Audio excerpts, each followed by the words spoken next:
Amazing when you consider that 7 years ago, we didn't have the treatments we have now. We cure 80% of children with cancer. If you think about that, I mean, go back 50 years, we were curing 20 to 30%. This is the miracle story of modern medicine. The research here is research that we share with everyone else because overall, we want to help all children that have cancer. What makes that possible is people that give to St. Jude. They really help us to fulfill our mission, and we're so grateful to have them on our team. St. Jude Children's Research Hospital. Finding cures. Saving children. Learn more at stjude.org.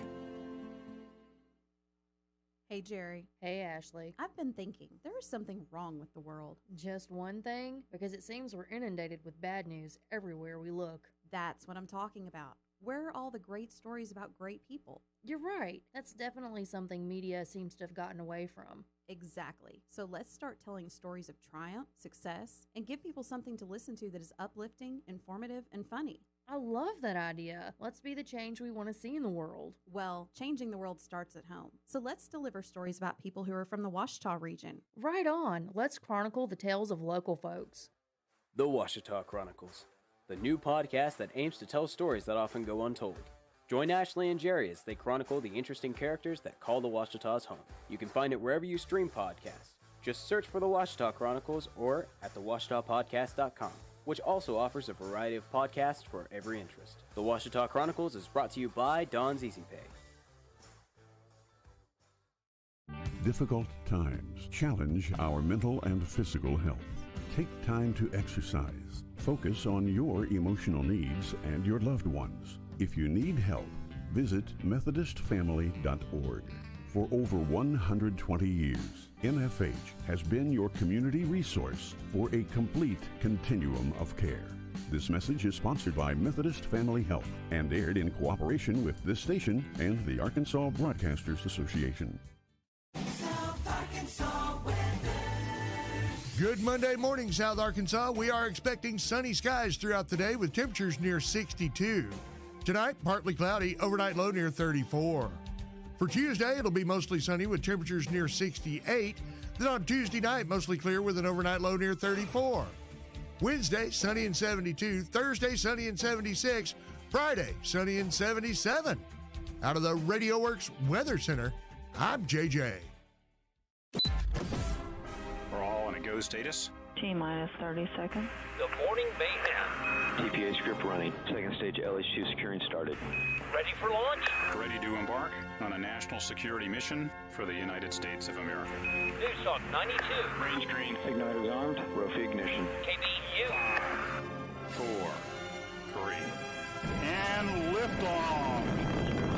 Anybody go to the partial thrust mode? The morning mayhem is on.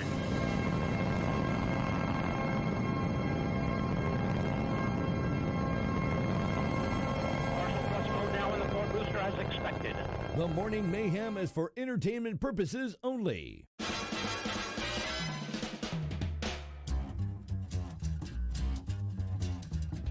I think it's time to blow this scene. Get everybody in the stuff together. Okay, 3, 2, 1, let's jam. And let's jam here on this Monday morning, everybody, as we kick off this new week here. And hopefully YouTube won't kick us off because of the bumpers and stuff. So I don't know. We'll see what happens there. So, if you missed it, there was a video that went out last week of a kid getting taken out unconscious in a locker room. Yeah, in a high school, junior high locker room. We'll talk about that. And then, of course, some other stuff going on as well. Hutchinson makes a new statement on Ukraine. And then Hutchinson also says that the U.S. needs to be less dependent on other places for energy. And documents reveal Arkansas inspectors knew of rodent issues at Family Dollar Center for nearly a year. All that and more. News Talk 92, KBEU, the news and talk of South Arkansas.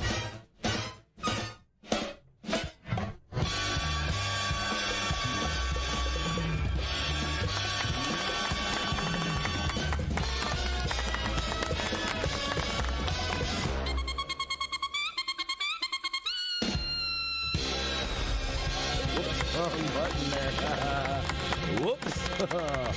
trying to fool that YouTube algorithm there to make sure they don't sit there and flag us for stuff that we pay for, because they'll be like, oh, that's copyright infringement, and we actually do pay ASCAP and BMI for all this stuff, so that way we can have the rights to be able to use it, but YouTube seems to, last time they had a indifference about that. Like, we don't care. It's like, well, we'll just move our business elsewhere then. So anyhow, welcome here, everybody, here on this Monday morning. It's the last day of February, and I just want to give a big old shout-out to my daughter, Catherine, because today is her birthday. Yes, it is.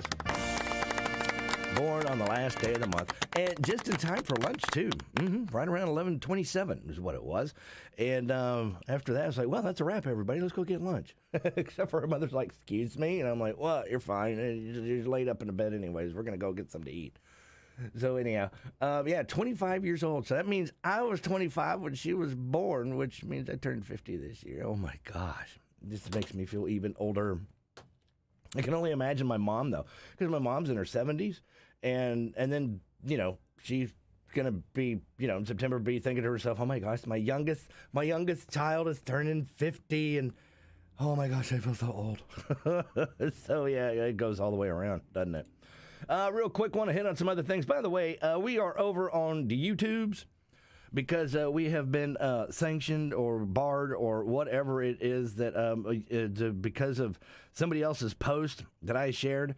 It's funny that you can sit there and say that somebody should die from the COVIDs on Facebook. You can actually post that. And you could target a particular party or something like that and just wish that they were dead because of COVID. And then, you post something of a stand-up comedian's bit about a four-way stop where he says, allowing somebody else to go before you at a four-way stop does not get you into heaven. In fact, I'd get out and, he said that he would do this violent act. But, it was in joke, and, Facebook saw it, and so they limited me for the next 25 days or so. So I can't stream on Facebook for a month or so. So moved everything over to YouTube, and hopefully everybody will be able to join us over there. And I shared the link on the thing. So when you get to the YouTubes, if you could, please click the like button and the subscribe button, and also click that notification bell, so that way as we fire up the YouTubes to broadcast the show in the morning, that you'll get a notification that we have gone live on the air.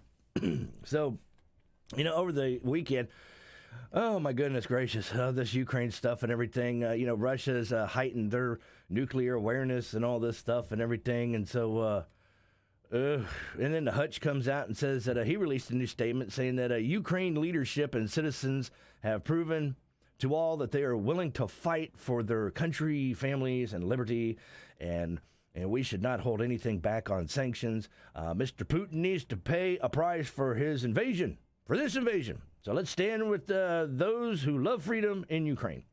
Signed, Governor Hutch. That's a funny thing about those people over there. When they get invaded, because they've done this in the past, and it's kind of interesting when you can see Americans don't do this. Americans will sit there and fight and try and keep what's theirs, right? Not them over there. You know what they'll do? They'll burn all their stuff. They will. They'll burn their house down and everything. And their factories, they'll destroy them too. They'll burn them, demolish them. All because what they're trying to do is as they flee and they hide off to go shoot you from behind rocks and mountains and things like that.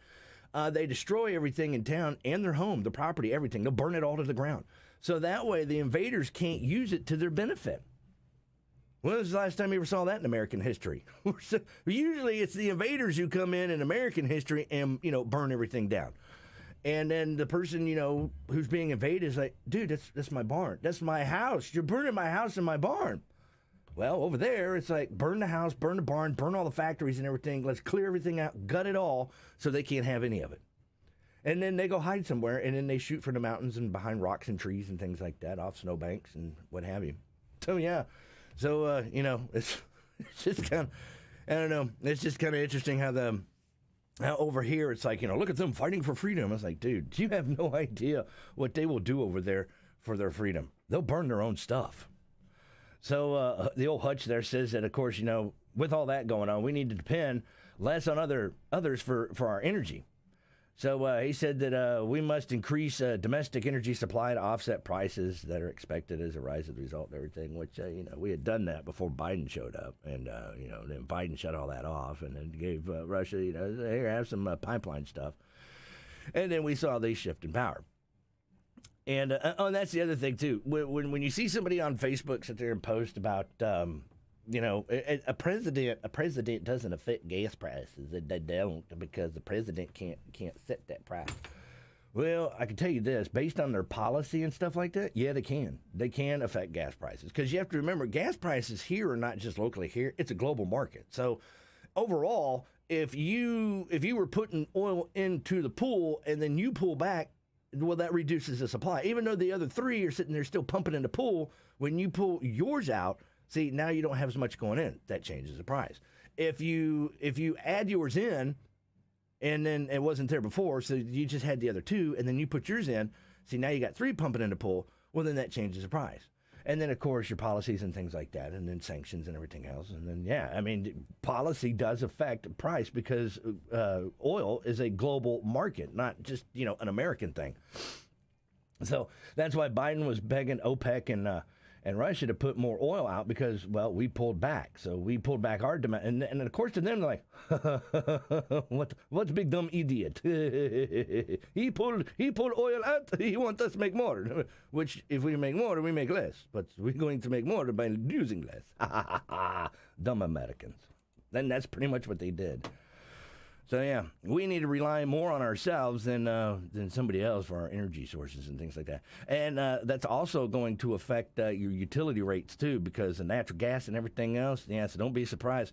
And not only at the pumps could you see the price going up, but don't be surprised if you start seeing utility bills climbing up, too. And you're like, what the heck? And, normally I was paying $92 a month happily in electricity. And now I pay $112. What happened? Why did I go up to 112? Well, because cost of resources and stuff went up. That's why. So anyhow, documents reveal Arkansas inspectors knew of these rodent issues at the Family Dollar Center for nearly a year.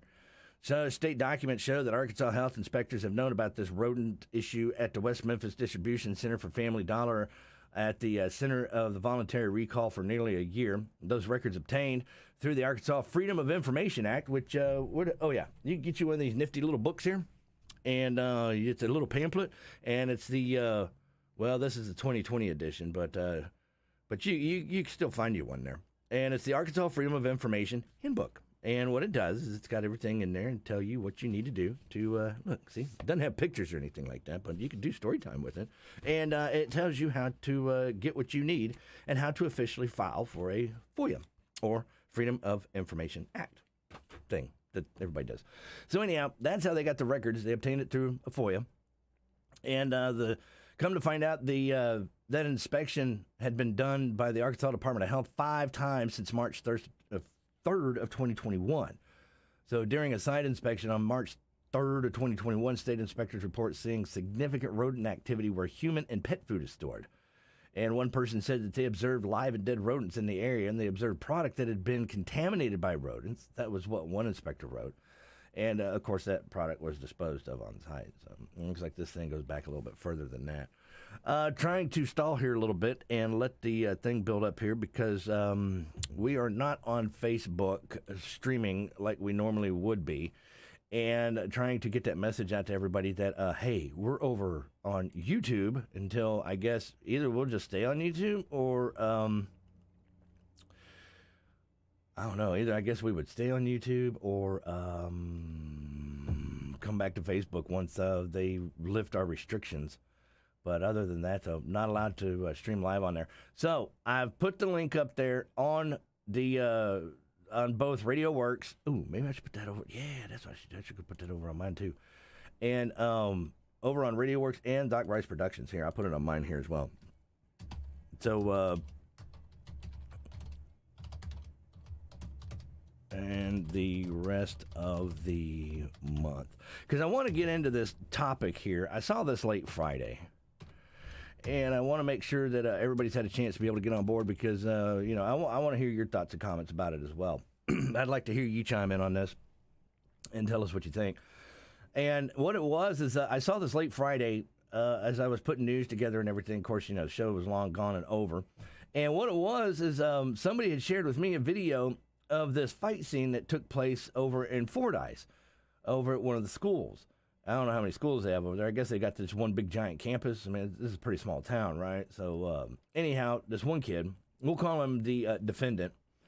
And as you see in the video, he's trying to get dressed and stuff. And it looks like he's getting out of some gym clothes or something and putting street clothes on. And then what happens is this other kid, the offender, comes over and, starts talking smack and everything and gets all up in his face and invades his space and stuff. And the defendant kid is actually doing a pretty good job of trying to de-escalate the situation. He's ignoring him. He's trying to avoid him. And he just wants to get switched out of clothes and get his shoes on and just pretty much get the hell out of there. Well, the offender won't let the kid do that. So instead he keeps, crowding him and everything, and then, kind of bumps up against him and then grabs the shoes and throws the shoes at him. And, I mean, that right there is automatic assault. I mean, as soon as the dude picked up shoes and started, that's all it took. Well, it didn't stop there. So you could tell that there must be a history between these two or something, because the defendant said that I don't want to mess with you today. I'm not into this. And the offender was like, you're never into this. So it's like, oh, that sounds like we got some history here. And so from there, the offender ends up rushing the defendant. And the reason why I say that is because they're both under 18. I mean, they're both minors and everything. And I've got the name of the two, but I'm not going to share it on air. And I'm sure the families would probably appreciate I didn't share the names on air either, even though I do have the names. I could tell everybody. Yeah, I know things. But anyhow, I got to take this break. I'm trying to let this thing build up over on the stream side because I want to see your comments on there as well and what y'all think about it. And see what the school's going to do about this as well, because so far both kids have been suspended. So I got some new information on that as well, on what's going on with that. And hang on there. Well, I want this thing flip over. There we go. That's more like it there. That's what I'm talking about. All right, so let me take this break. We'll get into this discussion on the other side. News Talk 92, KBEU. Hey, Jim. Thanks for coming. Are you kidding? I never miss one of your dinner parties. How's the new job? We're growing fast, and I stopped working weekends, thanks to how much smoother everything runs on NetSuite by Oracle. Fantastic. We're still using QuickBooks. Why haven't you upgraded to NetSuite? We're making QuickBooks work, sort of. Shh, watch your language. The kids are right there. Sorry, Amy. NetSuite gives you visibility and control of your financials, inventory, HR, planning, budgeting, and more. NetSuite is everything you need to grow, all in one place. And 93% of surveyed businesses increase their visibility and control since upgrading from QuickBooks to NetSuite. Yeah, sounds like it's time for me to switch to NetSuite. Over 27,000 businesses already use NetSuite. For the new year, NetSuite has a new financing program for those ready to upgrade at netsuite.com/advantage. Head to netsuite.com/advantage for this special one-of-a-kind financing offer on the #1 financial system for growing businesses. netsuite.com/advantage. Good morning, boys and girls. Last day of February. Let's do this. Huh? Oh, come on. We're going to start your menus off Camden Fairview. Pre-K breakfast looks like cereal variety, fruit assortment, and milk. K through 5 on the breakfast menu. Variety of cereal, fruit assortment, orange juice, apple juice, and milk. Middle and high school, Pop-Tart variety, 2-ounce cereal variety, whole grain apple loaf, sausage pancake sandwich, fruit assortment, orange juice, apple juice, and milk. Pre-K lunch Camden Fairview. Crispy chicken sandwich, french fries, fruit cocktail, and cold milk. K through 5, it's a crispy corn dog, french fries, baby carrots, fruit assortment, fruit cocktail, and cold milk. And then for you middle and high schoolers out at Camden Fairview, spicy chicken sandwich or a crispy corn dog, french fries, baby carrots, fruit assortment, fruit cocktail, and cold milk. Beard menus are acting up on me, so I don't have that one, but I do have Hampton. So for breakfast in Hampton, it's chicken and a biscuit. Chicken and a biscuit, because you gotta love chicken and biscuit. Or a glazed donut. along with fruit and milk and juice. Then lunch in Hampton, going to be a turkey sandwich with a pickle. Chips, sandwich cup, carrot sticks with ranch, and fruit. Well, that's what we're feeding you guys on Monday, last day of February. Hope you guys all had a really, really good weekend. All right, we've got to get through the rest of this stuff, so you guys have a really great week. And, just always remember that bringing you your school lunches, well, reading them, I'm JJ.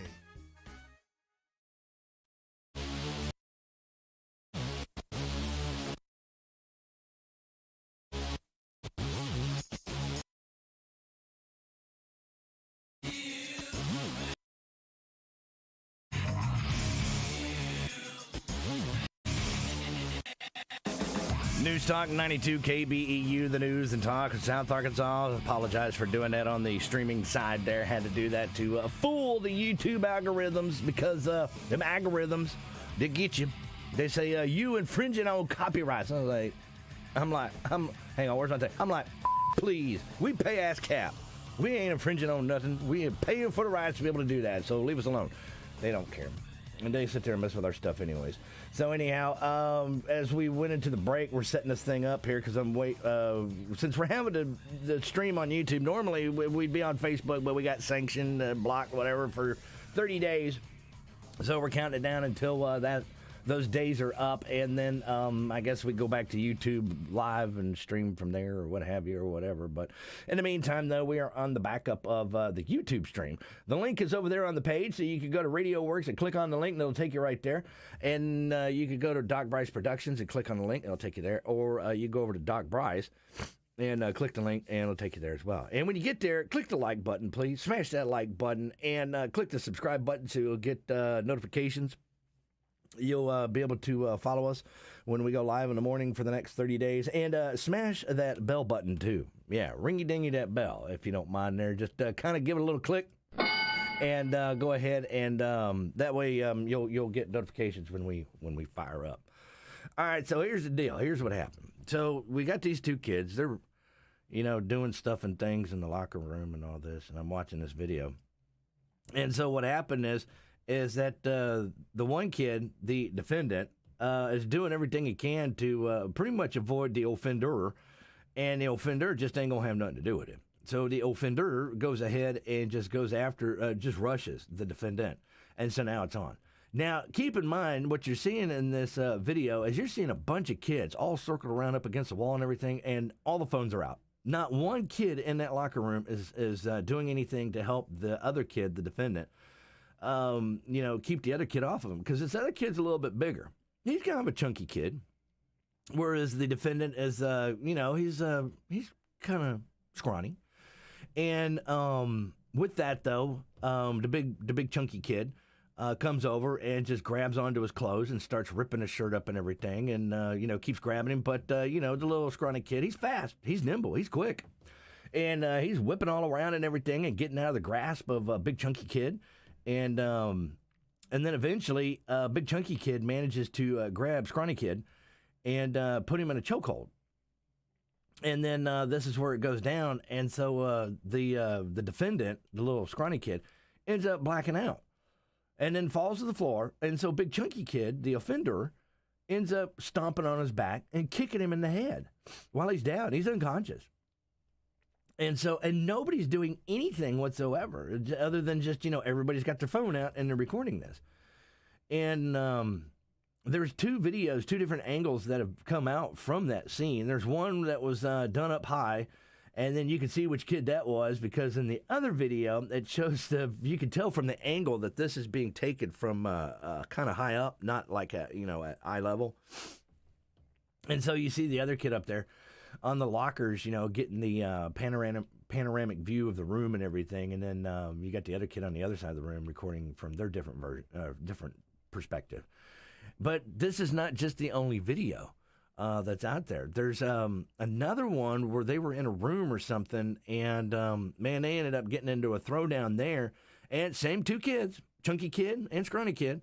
And Chunky Kid starts it up and everything. And now I start seeing there is a history there, because when the defendant, the little kid, said, I don't want to mess with you today.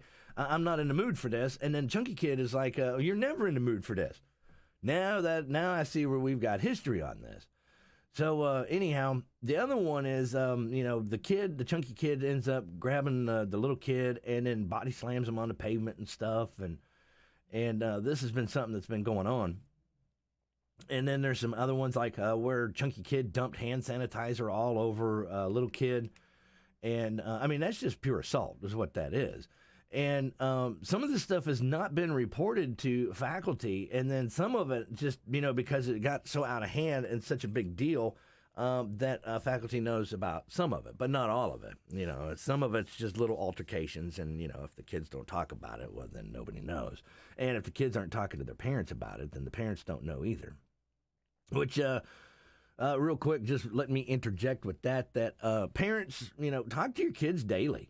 Talk with your kids and ask them, how their day was and stuff. They're not going to tell you. And you got to provoke them. You got to get that information out of them.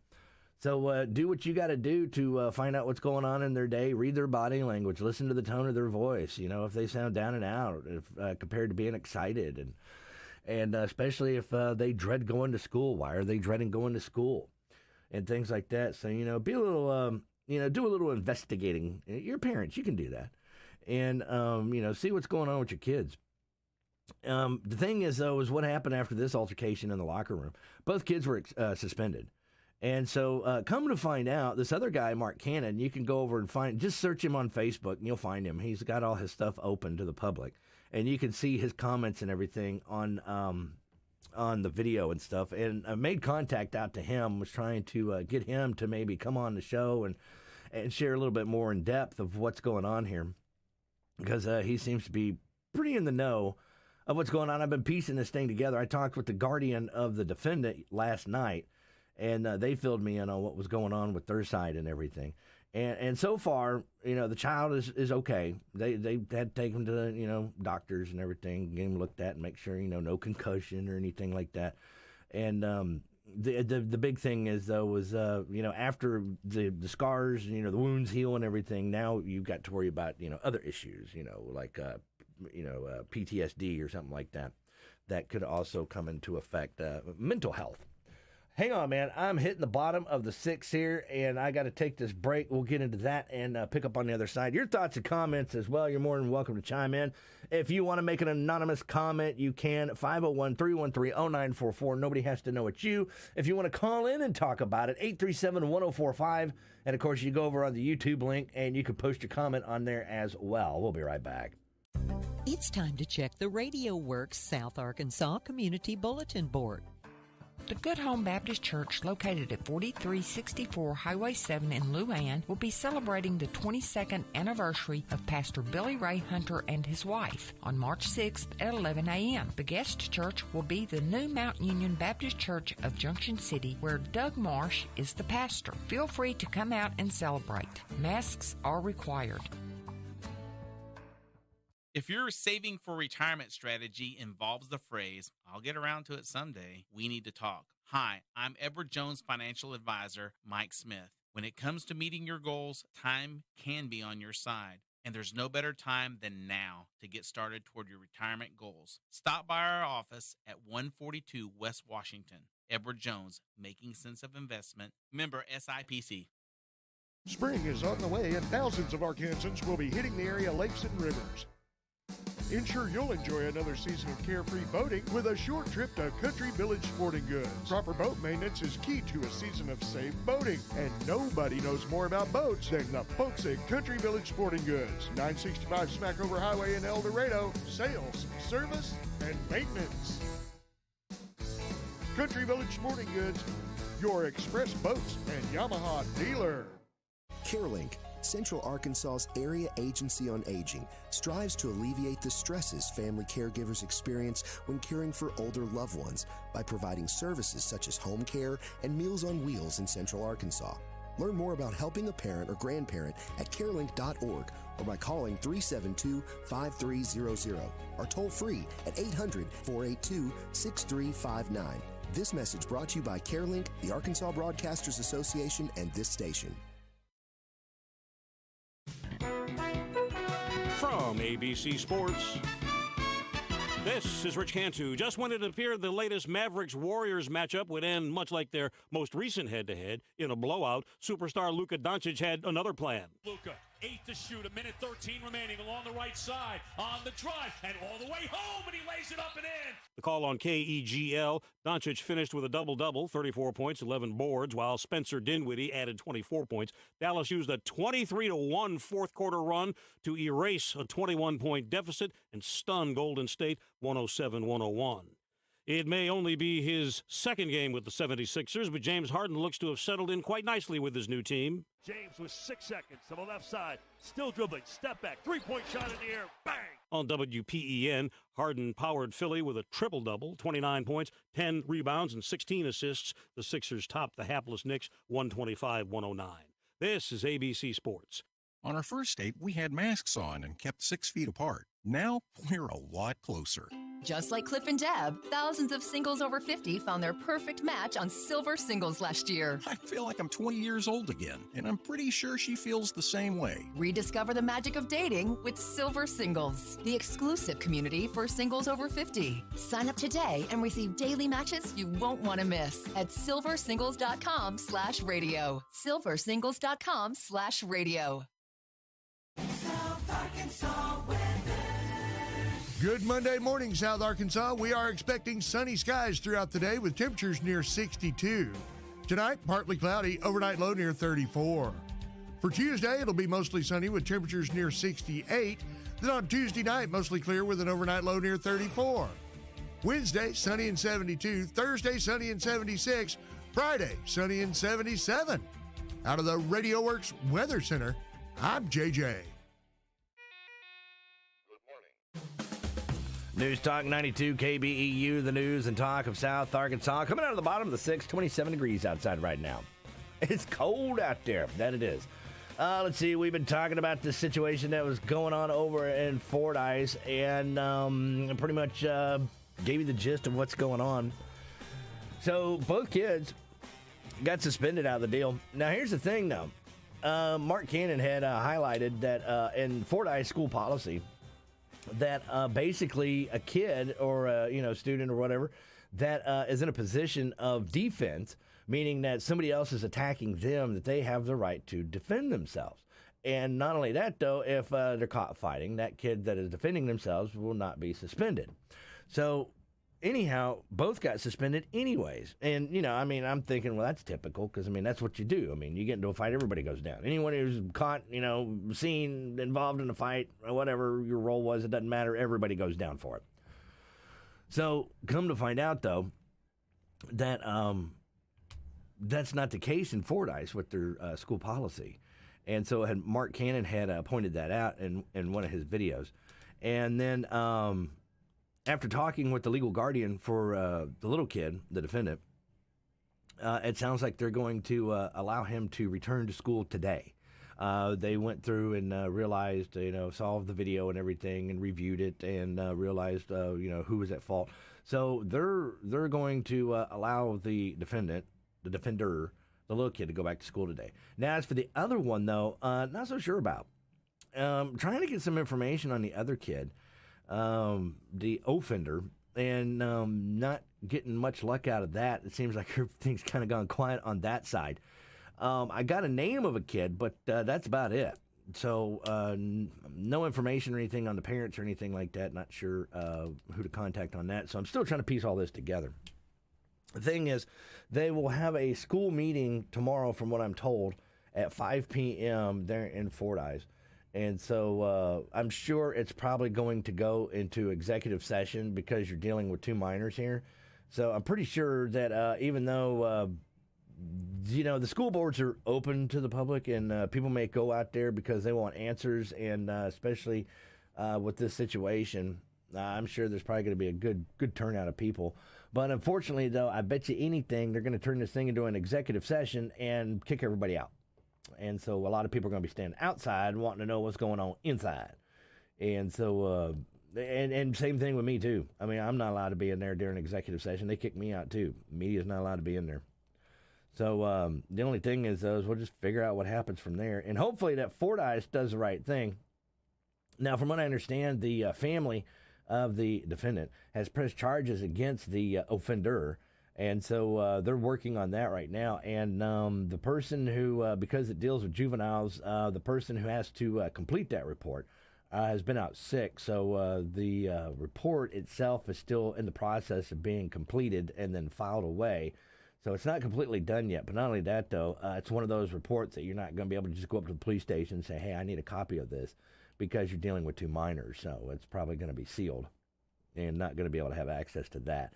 So it's going to be limited information on what's available to the open eye, because we're dealing with juveniles.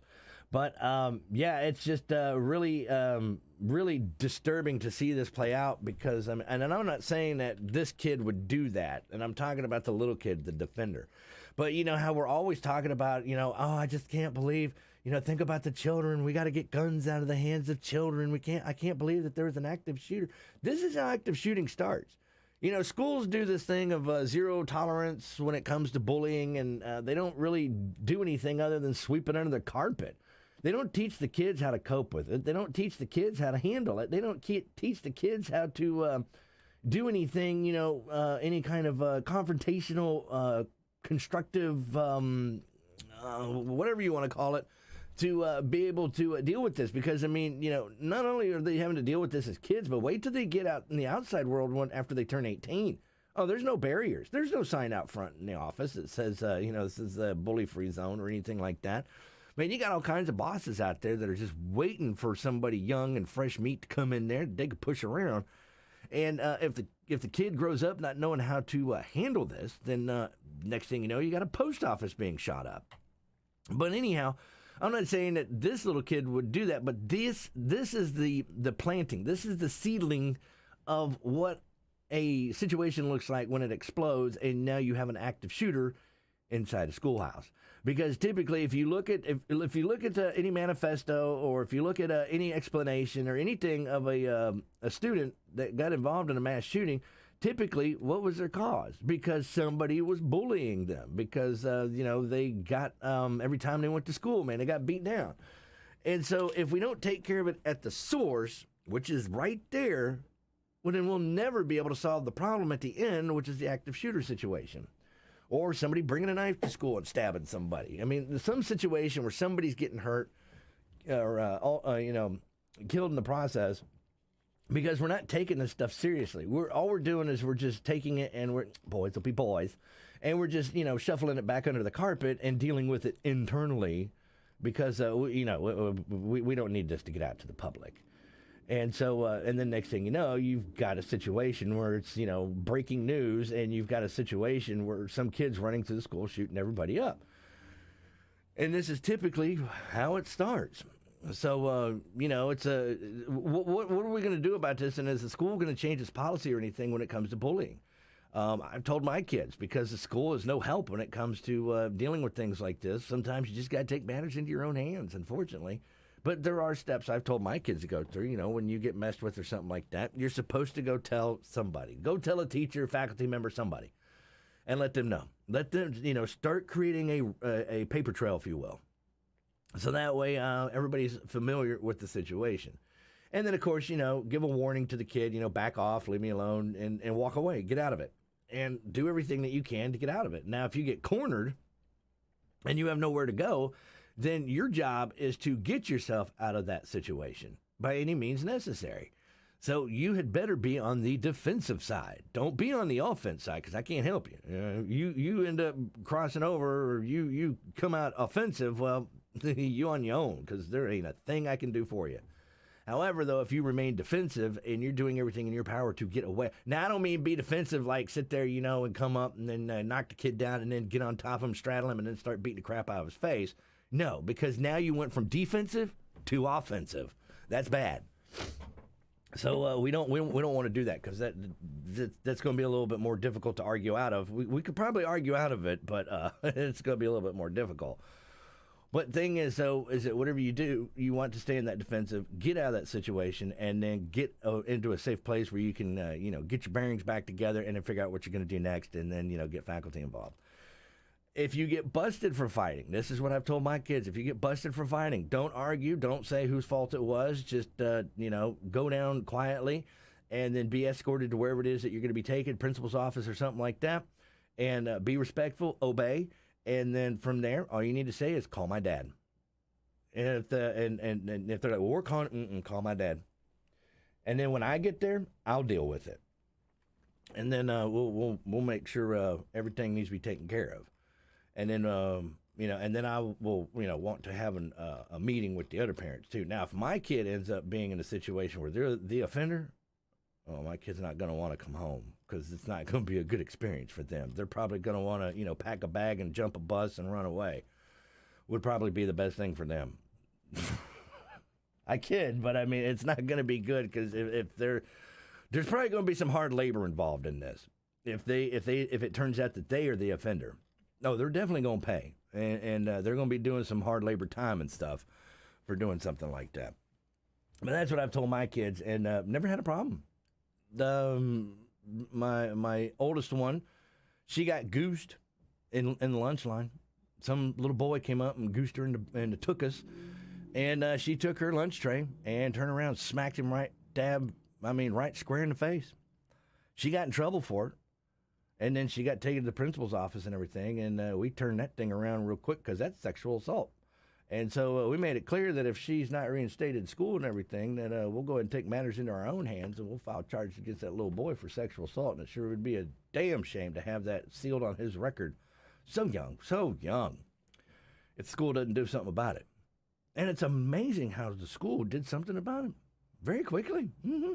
Especially if you start threatening to get the media involved. Because I was working for radio at the time, too. So, yeah, when you can sit there and, I tell you what. Yeah. So, anyhow. All right, I've got to take this break. You're still more than welcome to throw your comments on there. We're over on YouTube. And if you want to chime in on that, of course, you can anonymously comment your thoughts as well. 501-313-0944 if you want to call in and talk about it. 837-1045. And just put your comments, chit-chat back and forth over there on the YouTube side. Link is available on the Facebook page, so go check that out. We'll be right back. Hello everyone, my name is Ryan Hearn. I'm a senior at Camden Fairview High School. Because of the Project Lead the Way engineering program I'm enrolled in, I'm interested in pursuing a degree in engineering. Camden Fairview offered me this opportunity to learn more about engineering and provided me with hands-on experience, whether it was designing and building our own houses or learning the concepts of 3D printing. I've learned that strength comes when we work together through classwork, teamwork, and personal relationships, no matter the situation. I believe in Camden Fairview Schools, and I believe we are stronger together. When you pre-plan your final arrangements at Proctor Funeral Home, we can give you a close approximation of what the cost of your decisions would be and help you make financial arrangements to cover them should the need arise suddenly. Then, if you choose, you can make changes and adjustments to your plan so that the cost stays within the amount you wish to spend. At Proctor Funeral Home, the cost of your final arrangements is completely in your control. Proctor Funeral Home, serving Camden and the surrounding communities since 1868. Ouachita Valley Respiratory Care is Camden's leading DME provider. They provide oxygen, CPAPs and CPAP supplies, nebulizers, and other equipment. Their experienced and supportive staff will work with you and your physician to obtain all required documentation for insurance. You can request OVRC as your provider of service, even if you use an out-of-town physician. Call 836-4477 or stop by 136 Garden Oaks and breathe a little easier with Ouachita Valley Respiratory Care. Difficult times challenge our mental and physical health. Take time to exercise. Focus on your emotional needs and your loved ones. If you need help, visit MethodistFamily.org. For over 120 years, MFH has been your community resource for a complete continuum of care. This message is sponsored by Methodist Family Health and aired in cooperation with this station and the Arkansas Broadcasters Association. News Talk 92 KBEU, the news and talk of South Arkansas. We're getting close to the top of the hour here. Got about 12 minutes, 10 seconds before we hit that top. Not sure what we're doing about the roundtable today, though. JJ out on special assignment. The studios over there in the Y Studios is very dark this morning. If you can take a look there. You'll see there's no light on in there. The light that you actually see is a reflection from my studio. So, yeah, it's kind of dark over there. See? That's it. That's all there is. So Y95 is dark this morning. So I don't know if we're going to be doing roundtable or not. I guess we'll see. If not, well, we got plenty to talk about over here. And, of course, your thoughts and comments as well. You're more than welcome to chime in and, tell us what you think about the situation and everything else. So, anyhow, there it is.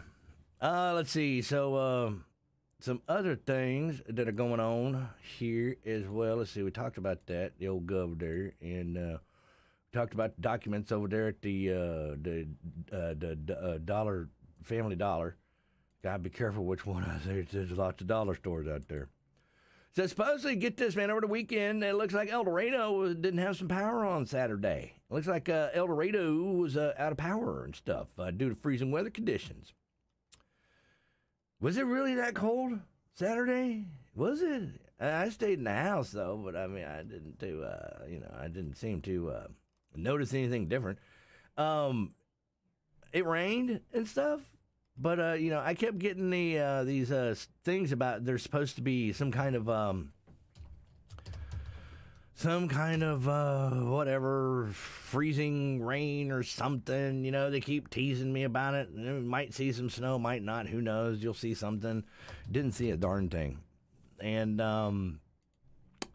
so didn't get any accumulations or anything like that to pile up on our power lines. So as far as I know, nothing happened here either. Or I didn't hear about anything happening here in Camden or Ouachita County of anybody losing power out here. So trying to pull up the grid right now, and it's taking its sweet time. So anyhow, freezing conditions over the weekend. Multiple power outages reported in Union County Saturday morning. Supposedly it was a fallen tree nearby off of Cedarwood. And so they got that tree out of there, and trees, they get tired, and they get caught by the power lines trying to hold them up, oh, let me catch you. And, they snooze off and everything, and then next thing you know, the power's out. It's terrible. Let's see. What do we got going on here? Is anybody out of power today? Does everybody get power today? Actually, everybody looks to be doing pretty good. I see a lot of green out there. So there's a couple people out there. There's 2 outages over there in, what is that? Who is that? I can't see who that is. I think. No, I don't know who that is. I think that might be Fordyce. No, wait a minute. Who is that? No. Oh, that's Monroe. That's down there in Louisiana. I'm on the wrong map. However, Pine Bluff has got, they got 38 people out right now. Over there in Pine Bluff. Yeah, you got some scattered stuff. One's affected over there in that area of that's somewhere that's not on the map too over there. You've got 4 in Little Rock, but that's kind of going further north. But down here, man, we are lit green. El Dorado looks all green. Camden looks all green and everything. Even that little line there that goes between Camden and Chidester, it's looking green too, which means since that's the only line that runs between that powers Chidester, you want that to be green. Because if that goes red, then all of Chidester goes dead. See how that rhymes? Just remember that. If that goes red, Chidester goes dead. See? Then you know. And that actually comes out of that substation that we learned when we went to the Chidester City meeting. And had TXU out there talking because the residents were like, man, what can we do about more reliable electricity out here? Because we having issues. And come to find out that the way that works is Camden, from the substation here, a line comes off of that substation and just runs through the swamp, marsh, and everything else over there, runs alongside of State Highway 24 and feeds right into Chidester, and then branches out and feeds that area, though. And the closest thing that would actually backfeed into that is right there on the county line of Nevada and Ouachita. There's another power line over there that comes out of Bluff City, and that sits right there in the county line. That if they made a little connection right there, they could probably backfeed that in, see, and then they could backfeed Chidester while they work on the main line between Chidester and Camden. So, yeah, it was kind of interesting to hear that. And that's it. That's all Chidester has to rely on. If Camden goes down, Chidester goes down with us. So everybody's looking good out there. Everybody's got some good electricity. But it looks like El Dorado's back online, too. So they just lost some electricity there for the weekends, or for the Saturdays. Other things going on. Can you believe that tax season, even though it's tax season and stuff, you got to assess your vehicles, too. And amazingly enough, usually when you assess your vehicles, your taxes go down because, depreciation from year to year, right? So, you buy a nice car, you're going to start paying, higher taxes, and as each year goes by, those taxes get lower and lower. However, though, some people are starting to see their taxes go up on their car. And it's like, whoa, wait a minute. It's supposed to go down. Depreciation, hello. Cars don't appreciate, they depreciate. Well, supposedly what happened is the value of used cars is actually going up. Your car is worth more and as a used car. And that has a lot to do with the high demand of those computer chips that go into vehicles and stuff, the newer cars. And because those chips are not available and there's a shortage, well, that means that dealerships are looking for used vehicles. Like, they want your used vehicle. And then you're like, well, what am I supposed to drive? All you got to trade me with is a bunch of vehicles that don't run because they ain't got no chips in them. And they're like, yeah, but see, if you give us your vehicle, we'll sell you this vehicle, and when the chips come in, then you can drive it. And like, yeah. I know some people have waited up to like 4 months waiting on chips to come in. They basically bought a dead vehicle just to be able to have it. And then once the chips came in, they put the chips in there, and then they delivered the vehicle. Waited 4 months. Like, so is that like 4 months I don't have to make payments on the vehicle, or do the payments start when the chip comes in, or what? So anyhow, with that, though, that has actually made the normal progression of your car's value go up. So if you happen to notice that when you assess your vehicle this year that you're paying more in taxes, that's why. Also, they need to be assessed by the end of May. And then you'll have until October 17th to pay the property tax on that. So, get ready for a sticker shock because it's the coming. It sure is.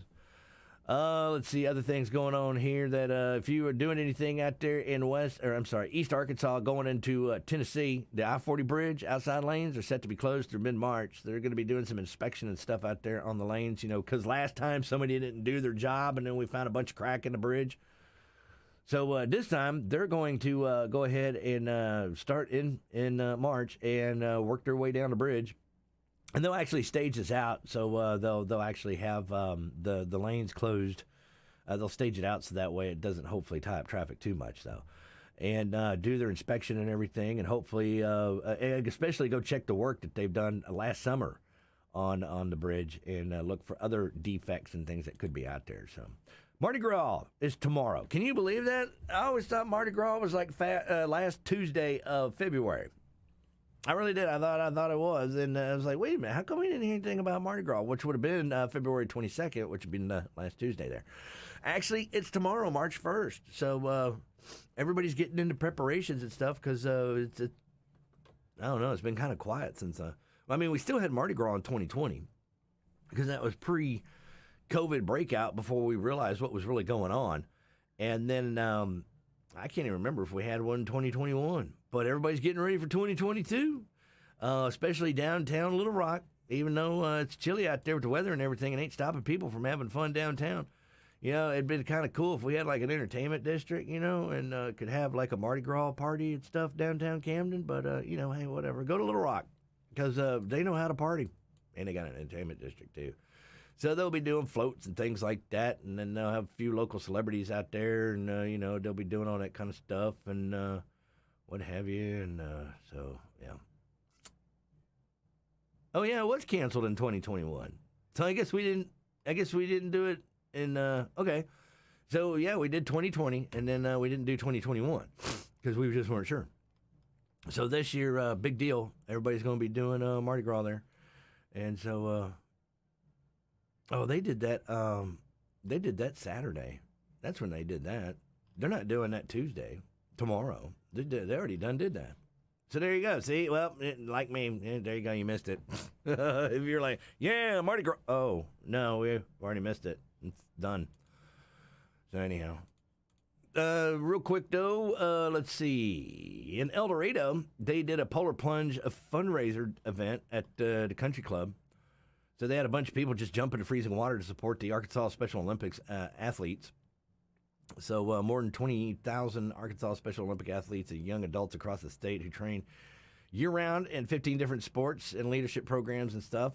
These people went and did it for a fundraiser and jumped in the pool, polar bear club style. So they did that there as well. Let's see. Oh, I wanted to get to this too. Elvis has signed for the gubernatorial race. Elvis has signed the ballot. So, Elvis Presley qualified for Arkansas gubernatorial race. I know. You're like, wait a minute. Oh, thank you. Thank you very much. The king. Right. Well, Sanders is not the only well-known name now vying for the governor position. Elvis Presley has filed papers with the Secretary of State office hoping to have his votes counted as a write-in candidate in November. No, it's not that Elvis Presley. Not the one you're thinking of. It's actually a different Elvis Presley. A live Elvis Presley. A very healthy and thriving Elvis Presley. Let's see. This one apparently, he's out of Star City. And according to online qualifying information from the Secretary of State of John Thurston, Presley, who must also file a notice of candidacy with all 35 Arkansas counties for votes to count. Write-in candidates also required to file a political practices pledge and affidavit eligibility. So, other than Elvis Presley, Sanders is the most recognized name who qualifies this week in the gubernatorial race. The former White House press secretary is being challenged by a Republican primary by talk show host Doc Washburn, who is starting to get some name recognition there. Former talk show host off KARN 102.9 in Little Rock. All right, it is the top of the hour. Let's hit this news stuff. News Talk 92, KBEU. News Talk 92, KBEU Beer Den. I'm sorry, can you clarify that last sentence for me? That means the news and talk of South Arkansas on News Talk 92, KBEU. ABC News, I'm Em Nguyen. The UN High Commissioner for Refugees says more than 500,000 people are now displaced, having fled Ukraine since Russia invaded the country last week. Talks are beginning in Belarus between Russia and Ukraine, but Ukrainian President Volodymyr Zelensky says he doesn't see much hope for a breakthrough. ABC's Aaron Katursky has more on Russian advancements toward the capital. A 3-mile-long column of Russian artillery is coming in and perhaps surrounding the capital. The Russians, even as peace talks get underway, still seem intent on taking the capital and decapitating the government. And President Zelensky says, how about letting Ukraine join the European Union? It doesn't sound like that would be palatable to the Russians as these peace talks begin. In Russia, the ruble has been freefall this morning because of sanctions imposed by the West. For only the 11th time since 1950, the UN Security Council has called for a special session of the UN General Assembly today. This is ABC News. In a world where a single touch can threaten the surfaces of your home, there's Microban 24. Just one spray fights bacteria all day. Bacteria incoming. Shields up, defenders. When used as directed, Microban 24 sanitizing spray forms a defensive shield that keeps killing 99.9% of bacteria for up to 24 hours. Touch after touch. Threat eliminated. Microban 24. Don't just sanitize it, Microban it. Now spraying in a store near you. Drivers who switch and save with Progressive save over $700 on average, and those savings add up. Imagine what you could buy in the future. Hey, remember how 20 years ago I switched to Progressive? Well, now it's the future, and I used all those savings to buy this new hologram phone. Because, it's the future, and everything is holograms now. So switch to Progressive and save big, because those savings can add up in the future. Progressive Casualty Insurance Company and Affiliates. National annual average insurance savings by new customers surveyed who saved with Progressive in 2020. Potential savings will vary.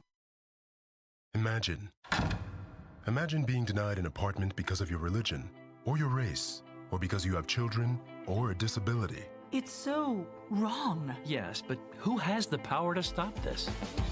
You do. Each of us has the power.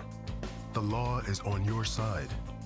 It's illegal for landlords to discriminate because of race, color, religion, sex, national origin, disability, or familial status. If you suspect that you have experienced housing discrimination, file a complaint with HUD immediately so we can investigate it. Fair housing is your right. Use it. To learn more, visit hud.gov/fairhousing. That's hud.gov/fairhousing. Or call 1-800-669-9777. 1-800-669-9777. A public service message from HUD in partnership with the National Fair Housing Alliance. St. Jude exceeds any expectation or any dream I could have ever had about a hospital. First was getting David here to save his life. But then I was told we wouldn't get a bill. I didn't quite process that. How's this possible? It's possible through all the wonderful people who donate. It's pretty amazing when you consider that 7 years ago, we didn't have the treatments we have now. We cure 80% of children with cancer. If you think about that, I mean, go back 50 years, we were curing 20 to 30%. This is the miracle story of modern medicine. The research here is research that we share with everyone else because overall we want to help all children that have cancer. What makes that possible is people that give to St. Jude. They really help us to fulfill our mission, and we're so grateful to have them on our team. St. Jude Children's Research Hospital. Finding cures, saving children. Learn more at stjude.org. Difficult times challenge our mental and physical health. Take time to exercise. Focus on your emotional needs and your loved ones. If you need help, visit methodistfamily.org. For over 120 years, MFH has been your community resource for a complete continuum of care. This message is sponsored by Methodist Family Health and aired in cooperation with this station and the Arkansas Broadcasters Association.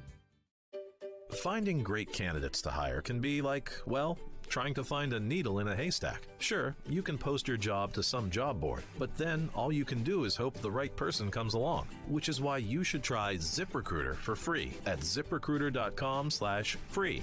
ZipRecruiter doesn't depend on candidates finding you. Its powerful technology identifies people with the right experience and actively invites them to apply to your job. You get qualified candidates fast. So while other companies might deliver a lot of hay, ZipRecruiter finds you what you're looking for.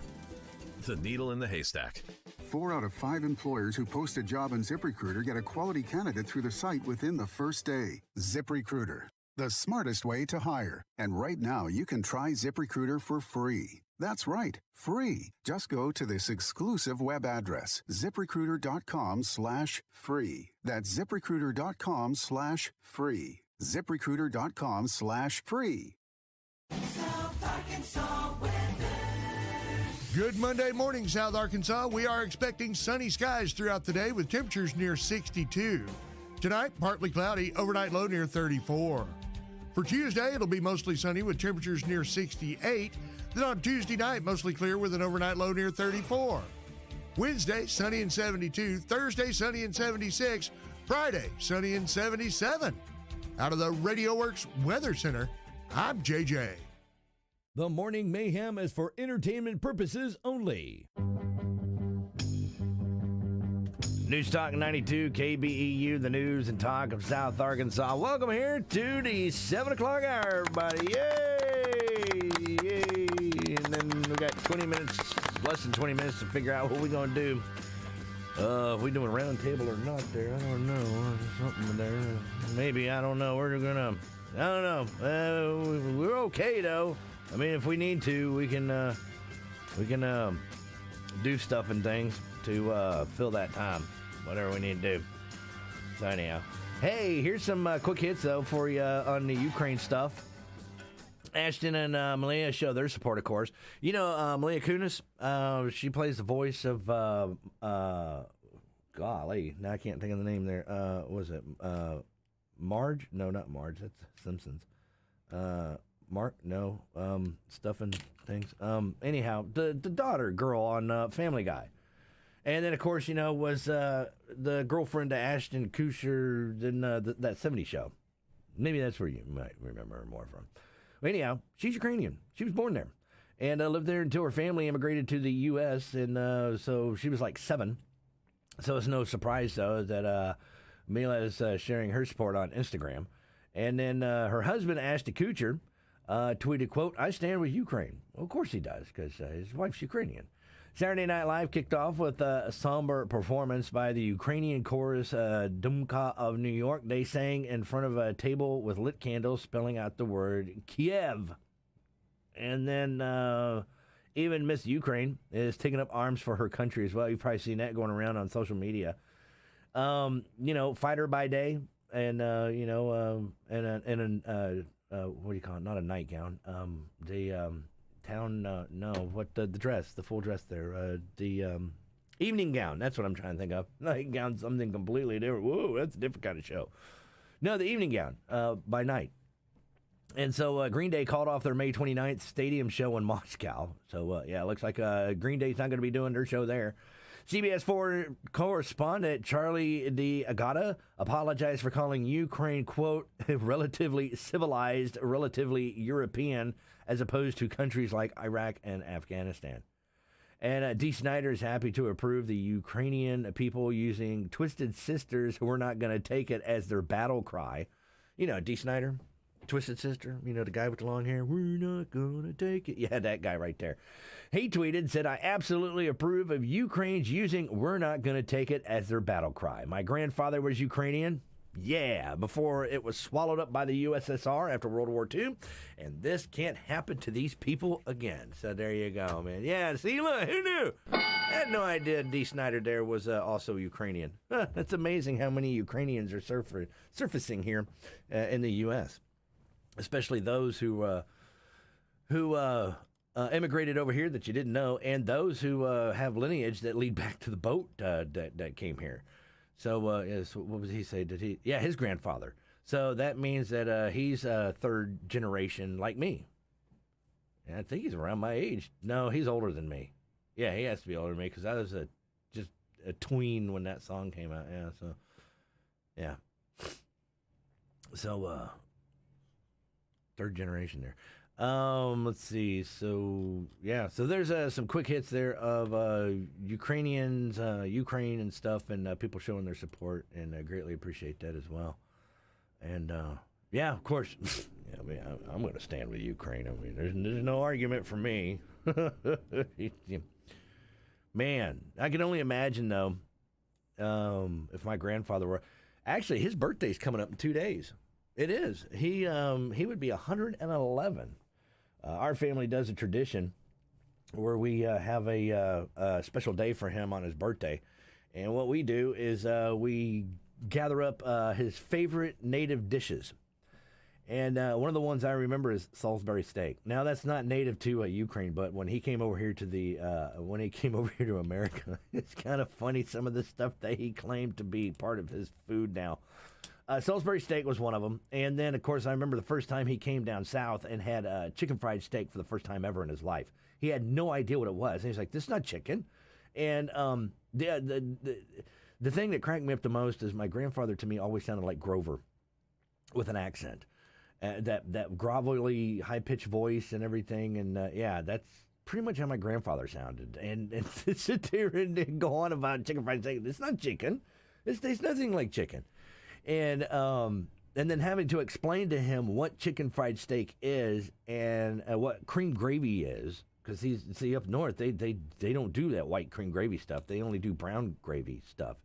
And so after that, he looked at my grandmother and he's like, "I want this. Make this for me." So he got hooked on chicken fried steak by coming down south over here. He didn't care for the okra though. Nah, he wasn't a big fan of the okra.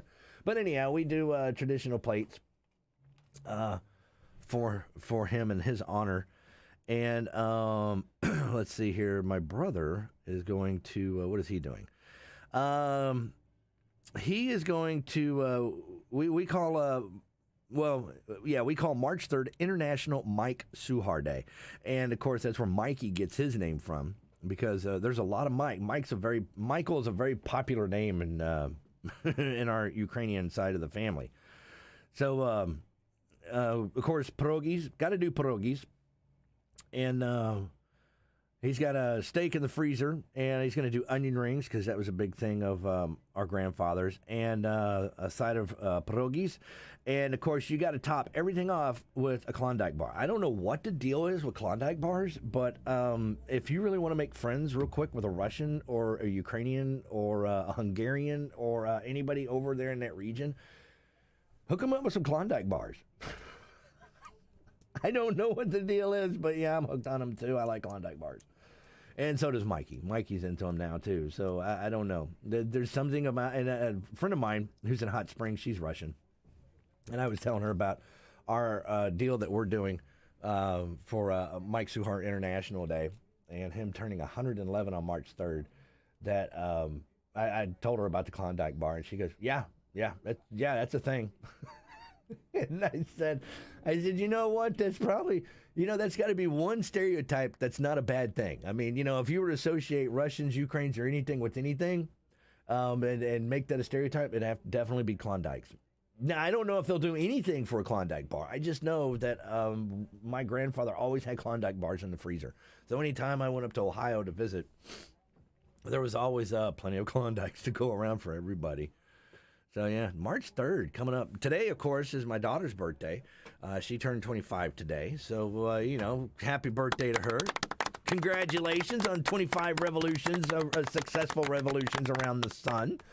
And that means that I was 25 when she was born, which means that this year I turned 50, and that makes me feel really old. My stars. Hey, at least I was young when I had her. So, when she hits 50, hopefully I'll still be around. Oh, I should be. Well, we'll see. It depends on if I want to get stupid and throw another clot or something like that. We'll find out. But other than that, though. So, anyhow. Anyone else? Anyone else want to get in on this? Been watching all over there on YouTube. I see y'all checking in. But other than that, though, don't see anybody commenting. I mean, you're more than welcome to comment if you want to. If you want to be anonymous, 501-313-0944. Of course, you can chime in on the situation over at Fordyce. I'll go to Fordyce tomorrow and see what's going on with the school board meeting. Like I said, I'm pretty sure that that's going to be a executive session, so it's not going to be open to the public for just anybody to be able to go in there, except for those who are involved. So, yeah. Study found traffic would be better if we would just ban left turns. Now, what was it? Let's see, hang on. 1, 2, 3. Yeah, 3 rights make a left. Was it 2? 1, 2. Yeah, 3. 3 rights make a left. Right? No. Right, yeah. Wait, 1, 2. I'm sorry, 2 rights make a left. I was doing that wrong. I was going the wrong way. Yes, 2 rights make a left. So if you can never make a left turn, just remember, 2 rights make a left. So you'll remember this next time you're trying to turn left on a busy road, then give up and then turn right. A recent study at Penn State found that it might be better if we just made most of those left turns illegal. No, I mean not making illegal left turns. I mean just make the left turn illegal to do. Researchers used a bunch of algorithms to figure out the best way to keep traffic moving and prevent accidents. And the simulations found that traffic would move smoother if we just overall banned left turns at more intersections. Now, it depends on the city you're in, of course, and the flow of traffic. But in general, the most efficient setup bans left turns near the middle of metropolitan areas and only allows them if you can get further away from the city center. So, just remember, if you can't make a left turn, 2 rights make a left. You can do that in your head. Don't do it like I did. I did it backwards because I came up with 3. Like, nope, because that's still a left. No. 2 rights make a left. So, researchers say that your traffic woes could go away if you just get rid of the left turns at most intersections, right? So another solution would be banning you. Since you match with so much of today's list of top 5 signs you're a bad driver. Your insurance gave you a student discount because it's been a month since you hit a student. Your car is red and it's not from the paint. Yes, blood flows thicker on the highways. And the guy in the car next to you just screamed, "Slow down, idiot." And you find out it's Tiger Woods. You know, we need some idiot music here. Where we got some idiot music here? There we go. Now we got some idiot music there. So anyhow, Tiger Woods there. Crash test dummies watch slow motion videos of your accidents. And when you start backing out of the driveway, your car says, let's take a deep breath and think about this. The Allstate hands just gave you the finger. I'm chaos. And your driver's license has been suspended more times than Josh Gordon. And your last attempt to parallel park required an intermission. And GoFundMe has its own section called Victims of Greg. So there you go. That's how you know that you're a bad driver. So, yeah, don't be a bad driver. And don't make left turns. Stop it. Don't do any of that stuff there. Let's see. What else we got here? Hey, there's no more CWD deer in South Arkansas since the initial report in December. Remember when we went through all that and found out that something came in from the south, and then South Arkansas all of a sudden had a deer with chronic wasting disease? Well, it seems like the Arkansas Game and Fish Commission has confirmed that no additional sampled deer have been detected with the disease. So that's a good thing. So that makes it just in time for bear season. Yeah, so now that February's over, because I think you can shoot deer all the way through February with a bow and arrow, I think. So now that deer season is over, or it has been over, I think it's over in February.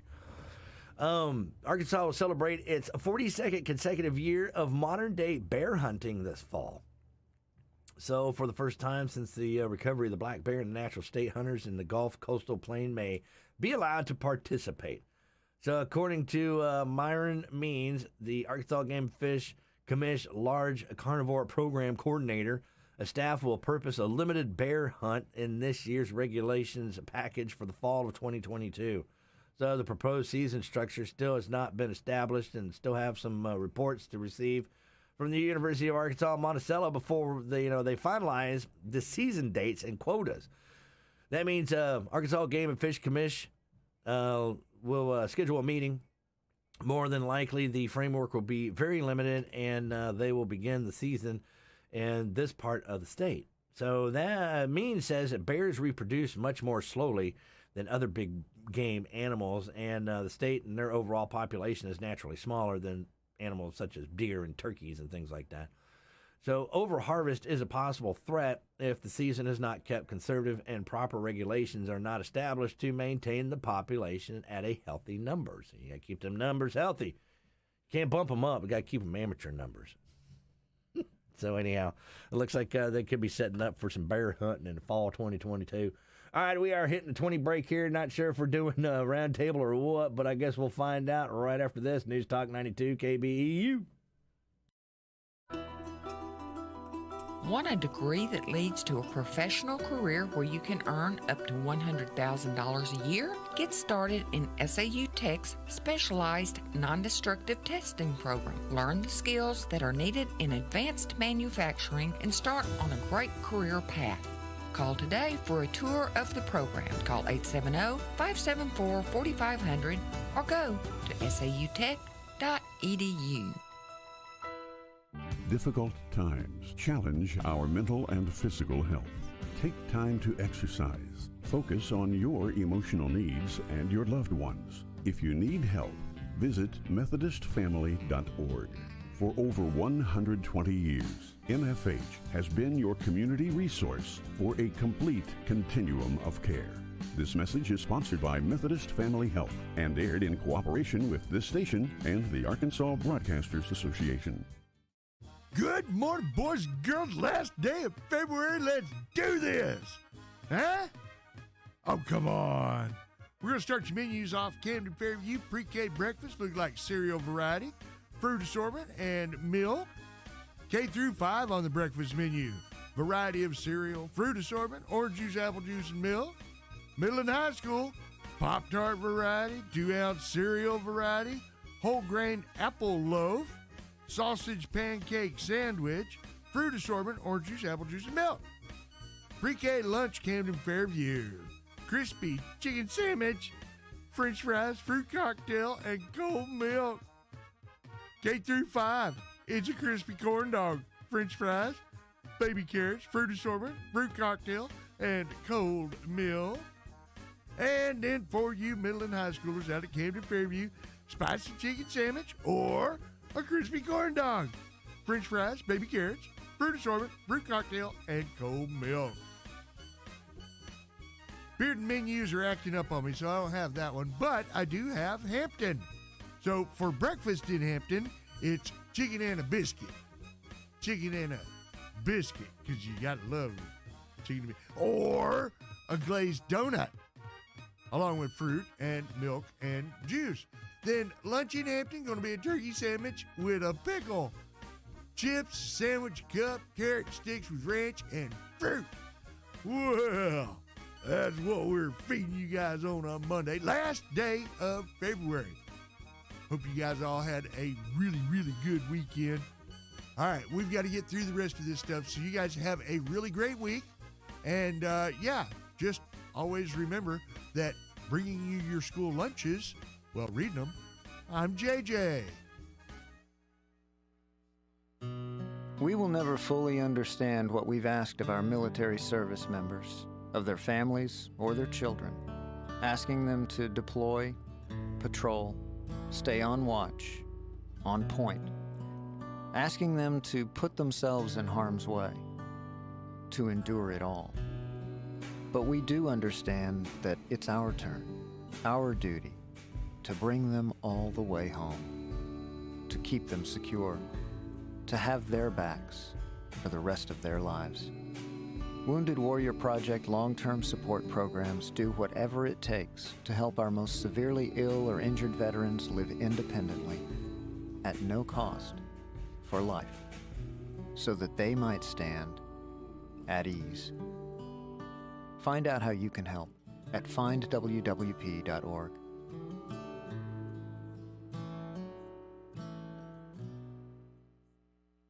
On track when they host Omaha on Wednesday at home in Fayetteville. Things went much better for the Arkansas basketball team on Saturday as they beat the number 6 ranked Kentucky Wildcats 75-73 at Walton Arena. J.D. Note had 30 points and 8 assists for the Hogs, while the Razorbacks improved to 13-1 in their last 14 games and showed again they know how to finish strong. For the 9th time in that stretch, they won when trailing or being tied in the second half.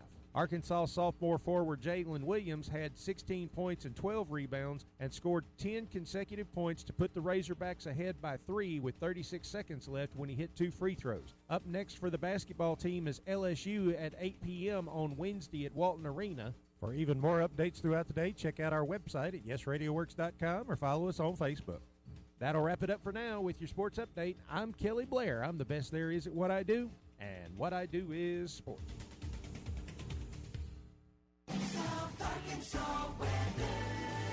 Good Monday morning, South Arkansas. We are expecting sunny skies throughout the day with temperatures near 62.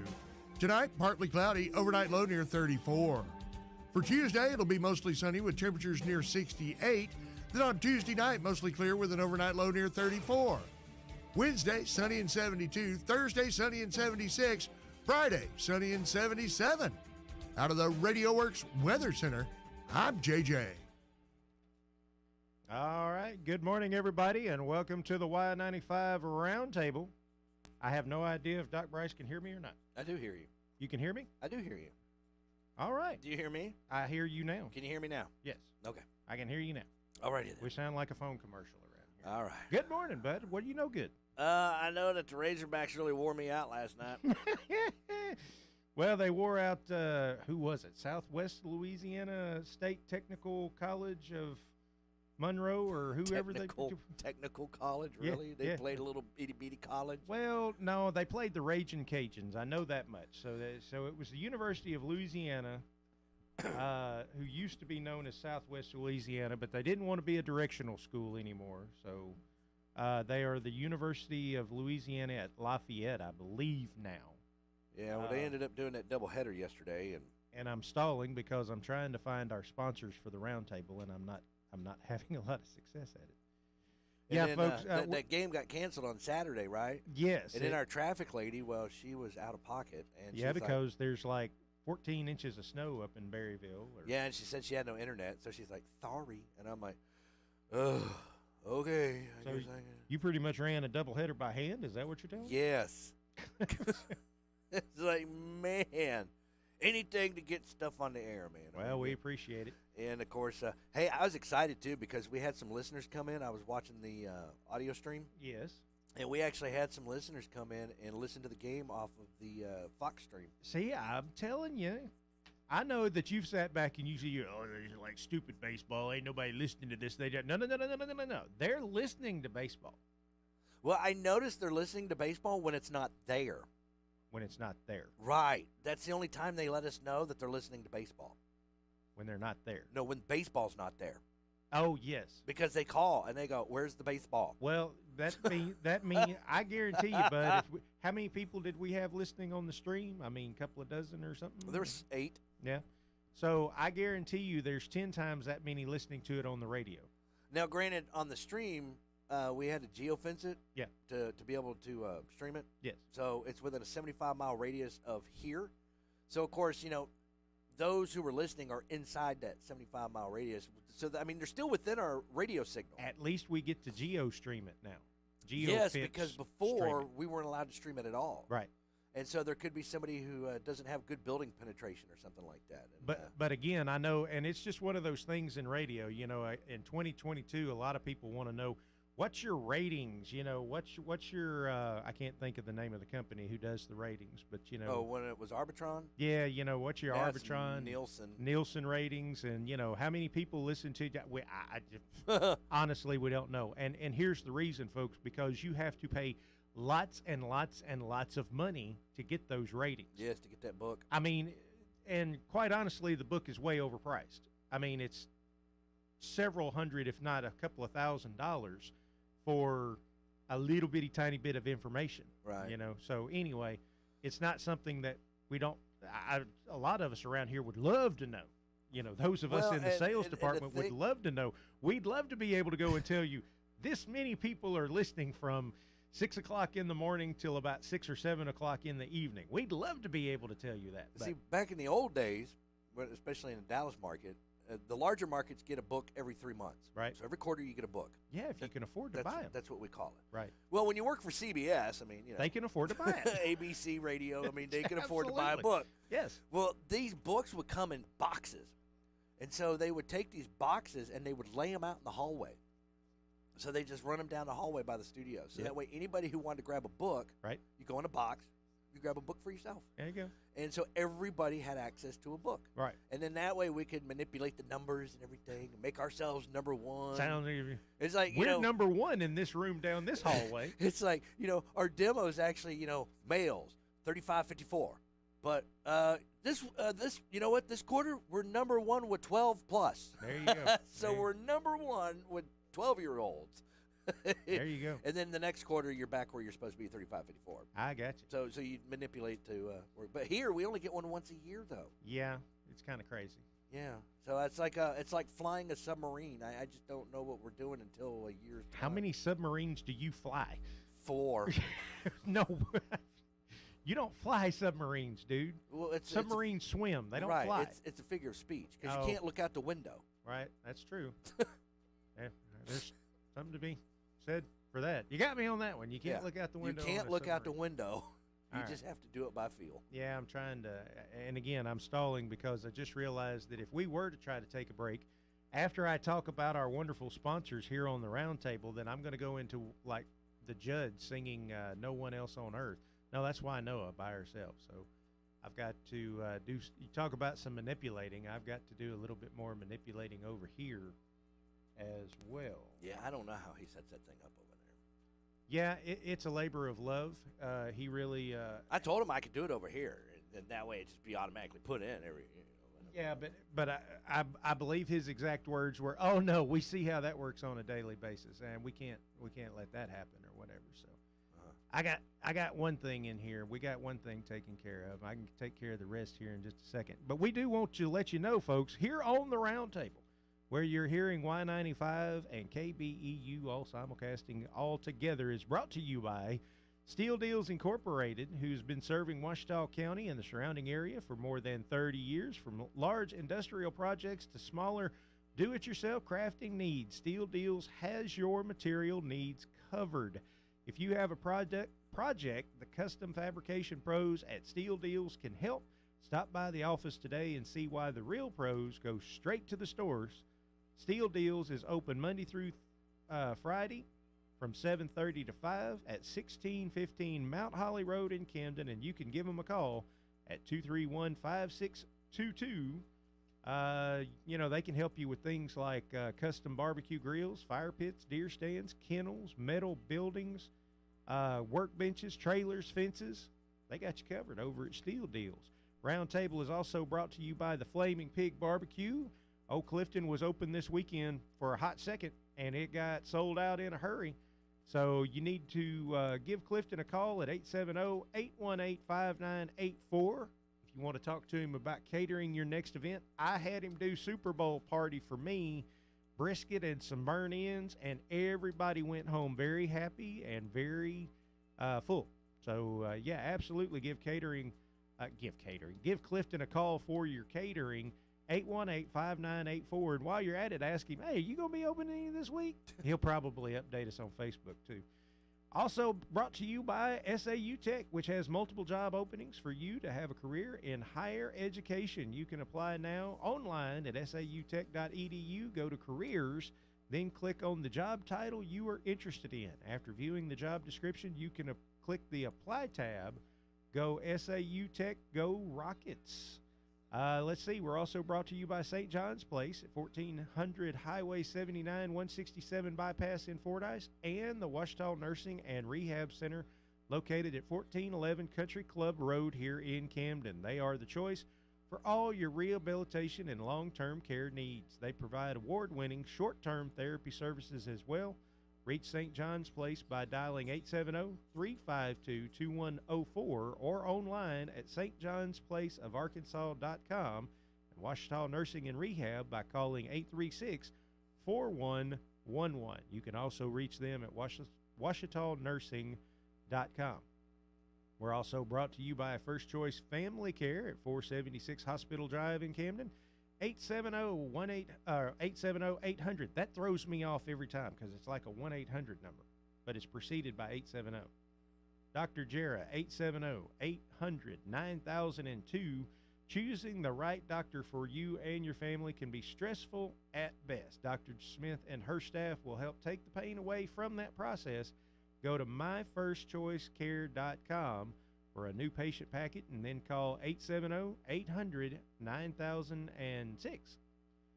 Let's see, OCMC's Chemical Dependency Unit, they'd like to remind you that you are not alone. Addiction is a tough thing to get past. Make the choice to be better. Then you call 870-836-1289 or 800-232-1289. All calls are confidential. And Mitch Lowe's Body Shop is another great sponsor that we have here. They're in the auto body collision repair, framework, glasswork, and refinishing businesses. All accidents, large or small, they are right over there at 2025 California. If you put it in a ditch, you better call Mitch. He's going to let you talk to Maria, get the financials worked out, and then she's going to give you right back to Mitch. And he's going to tell you how they can fix up your vehicle at Mitch Lowe's Body Shop, 837-2560. Also, Everybody's Antiques in El Dorado, where you find exceptionally wide variety of antiques, gifts, collectibles, from knickknacks to sports memorabilia. They got everything from new tires, trailers, storage buildings. They buy and sell, have multiple dealers in-house, delivery services available. They've got 120 booths and over 31,000 square feet to explore. Shop them online at everybodysantiques.com or call 870-875-1444. Also, Cabin Rural Health Services is a private, nonprofit corporation developed to provide affordable care to the primary medical and dental care needs of the residents in 8 counties of rural Arkansas and in southwestern Arkansas. For more information, visit their website at cabin.org or call today 870-798-4299. And we already did Steel Deals, so that's it. That's who we're brought to you by. So I guess we need to take a break, right, Doc? Yep. How long does this break need to be? I don't know. Well, how long's yours? I don't take one. You don't take a break at all? No, mine's with you. I think it's like 2 minutes or something. Because you got sports in there. Yeah. And then you got the Ouachita River thing. No, so that's two. Yeah, that's 4 right there. Okay. 3. So I need sports, I need weather, and I need, river report? Yeah. We'll see what we can do about river. We'll be right back. Local sports update. Hello, sports fans, with a look at local games and scores. I'm Kelly Blair. Jalen Battles jumped on a 1-0 fastball with 2 runners on in the 8th inning, and the number 4 ranked Arkansas Razorbacks facing a 1-run deficit against Louisiana Lafayette in the nightcap of the Round Rock Classic on Sunday. He drove that pitch over the left field wall for the Diamond Hogs' biggest hit of the young season to propel Arkansas to a 6-4 win against the Raging Cajuns at Dale Diamond. Arkansas, now 4-2 early in the year, was forced to play a doubleheader because of poor field conditions on Saturday and managed a split after Stanford left-hander Quinn Matthews and a pair of relievers dominated the Razorbacks with 15 strikeouts and a 2-hit gem in a 5-0 decision in the afternoon game. Arkansas coach Dave Van Horn said the second game was a good win for his team because they are not playing real well right now, noting the Diamond Hogs just aren't swinging the bats very well. Arkansas will now look to get back on track when they host Omaha on Wednesday at home in Fayetteville. Things went much better for the Arkansas basketball team on Saturday as they beat the number 6 ranked Kentucky Wildcats 75-73 at Walton Arena. J.D. Note had 30 points and 8 assists for the Hogs, while the Razorbacks improved to 13-1 in their last 14 games and showed again they know how to finish strong. For the 9th time in that stretch, they won when trailing or being tied in the second half. Arkansas sophomore forward Jalen Williams had 16 points and 12 rebounds and scored 10 consecutive points to put the Razorbacks ahead by 3 with 36 seconds left when he hit 2 free throws. Up next for the basketball team is LSU at 8 p.m. on Wednesday at Walton Arena. For even more updates throughout the day, check out our website at yesradioworks.com or follow us on Facebook. That'll wrap it up for now with your sports update. I'm Kelly Blair. I'm the best there is at what I do, and what I do is sports. South Arkansas weather. Good Monday morning, South Arkansas. We are expecting sunny skies throughout the day with temperatures near 62. Tonight, partly cloudy, overnight low near 34. For Tuesday, it'll be mostly sunny with temperatures near 68. Then on Tuesday night, mostly clear with an overnight low near 34. Wednesday, sunny and 72. Thursday, sunny and 76. Friday, sunny and 77. Out of the Radio Works Weather Center, I'm JJ.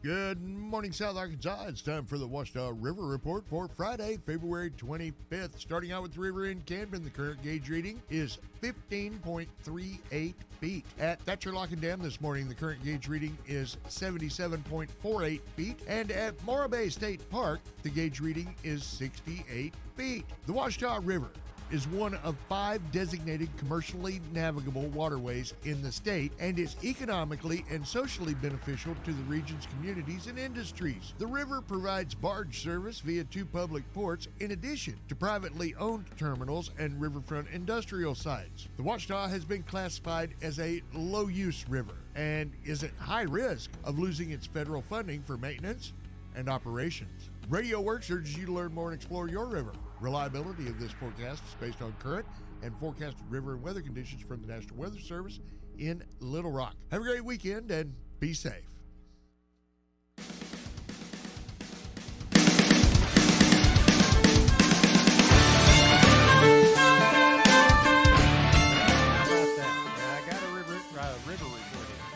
Yeah, but it's the last week. Yeah, it's Friday. You know, I bet the river the river may have risen a little bit more since we got a bunch of rain on Saturday. I'm just glad to hear it's back up to like 15 feet. Yeah. The last time I really tuned into the river report, it was still at 5, 6, 8 feet or whatever. I was like, see, silly me, I thought as soon as they plugged it up at the other end, it had been, the river would just go right back up again, no problem. Yeah. I mean, I thought it'd be right back up to the bank, especially all the rain we've had here lately. Rain?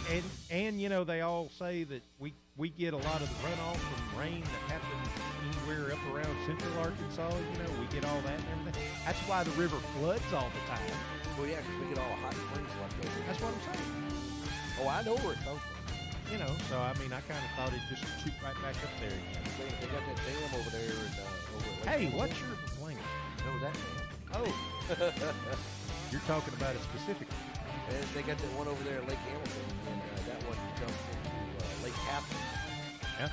And then Lake Catherine goes back to the Washita River. Right? So when, when up there in Hot Springs, they're like, we got too much water up here. They don't call us.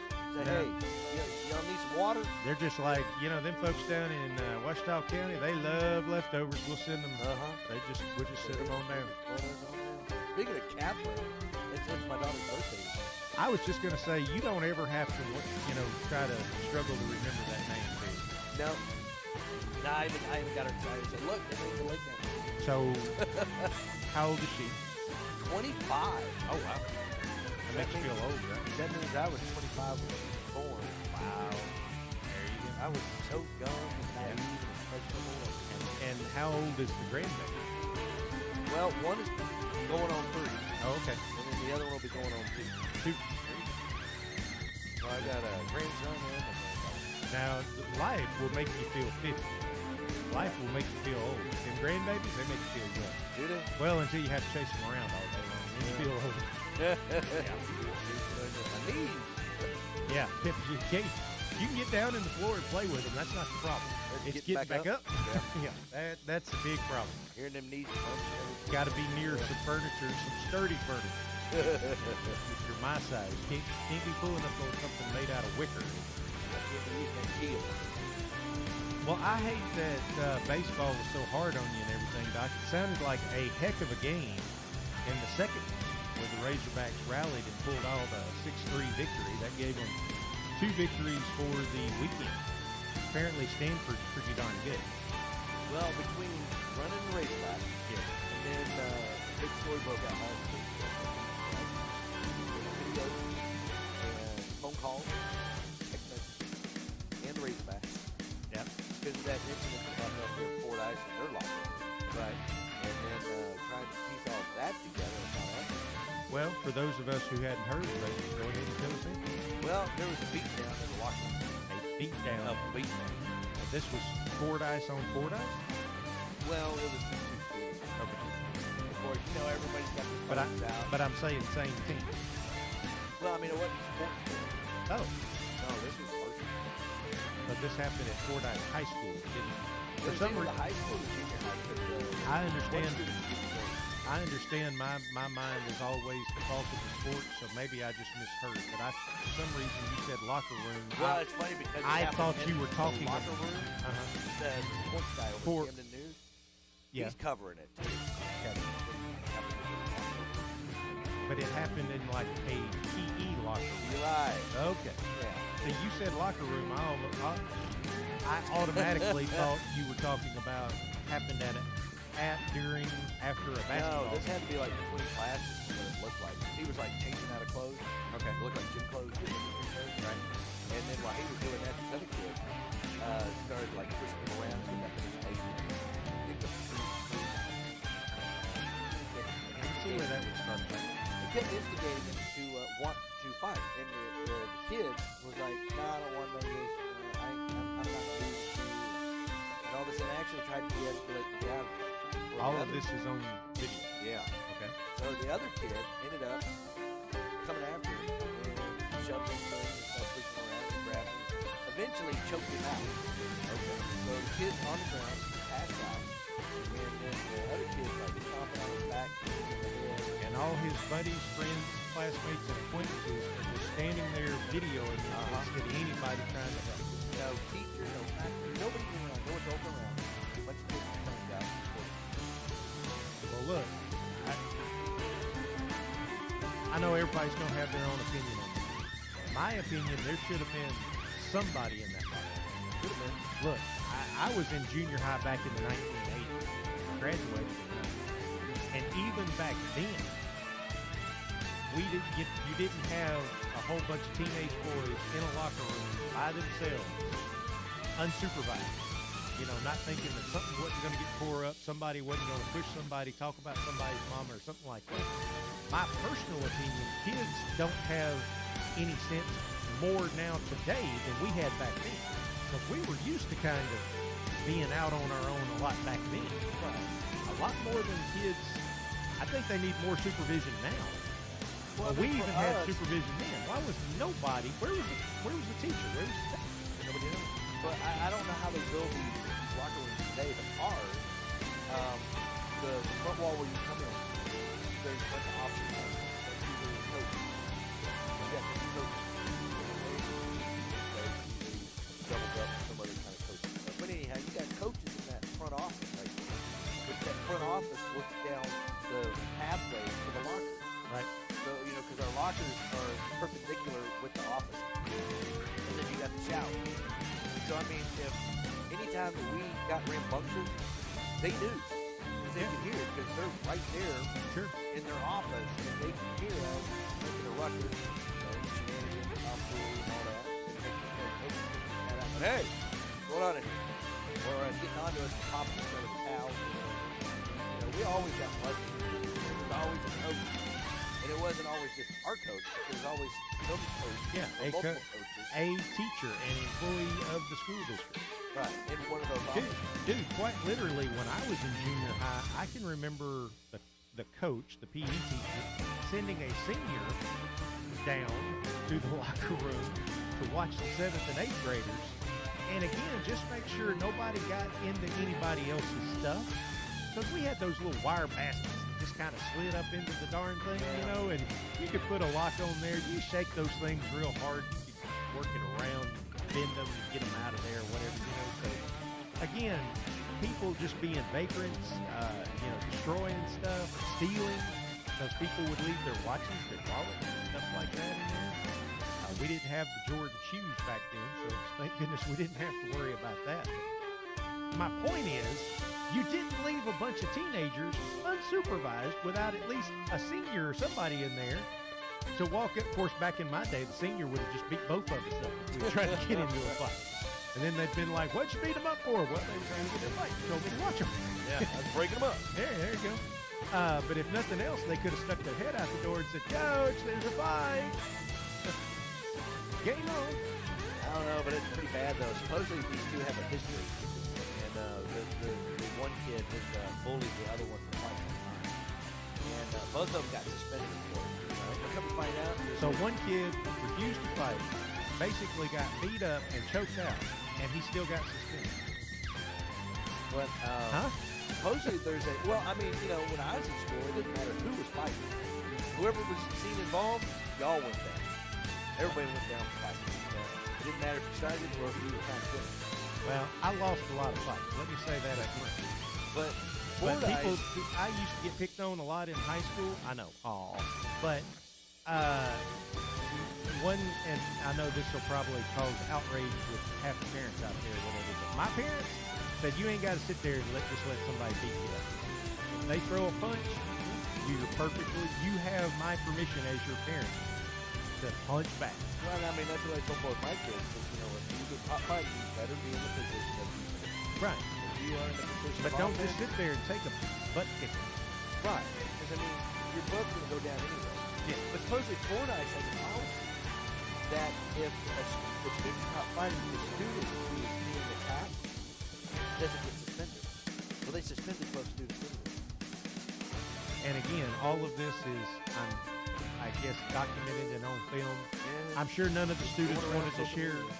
I seem to say I'm sure none of them wanted to share it with the administrators, but I'm sure they all turned around and put it on their Snapchat. Oh yeah, it's all over social media. Their face tweet and all that kind of stuff. So supposedly after the student that was the defendant,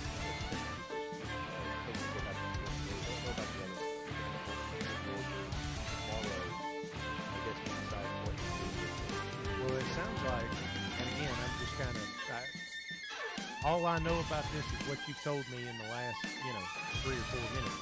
But it sounds like they've messed it up about as much as you can mess it up. Yeah, but there's a lot of parents, though, that want answers because this is not the first. If I was a parent at Fordyce, I would want answers. Right. Because if it happened to Johnny, it could happen to my child. And the other thing is, too, is that, there's another incident where it's on video with the same two kids.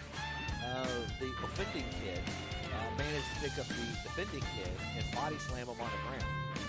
And then another one where they took hand sanitizer and they dumped it on the kid. So this one kid who's being bullied hasn't fought back yet, or retaliated yet. And I talked to his guardian last night, and his big thing is, the kid's big thing is, he doesn't want to get in trouble. And that's what it is. You got the mentality of some of these kids, because they know they'll get in trouble for fighting. And so they don't want to get in trouble. So they try not to fight. Well, they get in a situation that they can't get out of, and they end up getting whooped up on it, but they don't fight back. And then they end up getting in trouble for fighting anyway. Yeah, there's so many things wrong with that. It's hard to know where to start. It was like that when I was.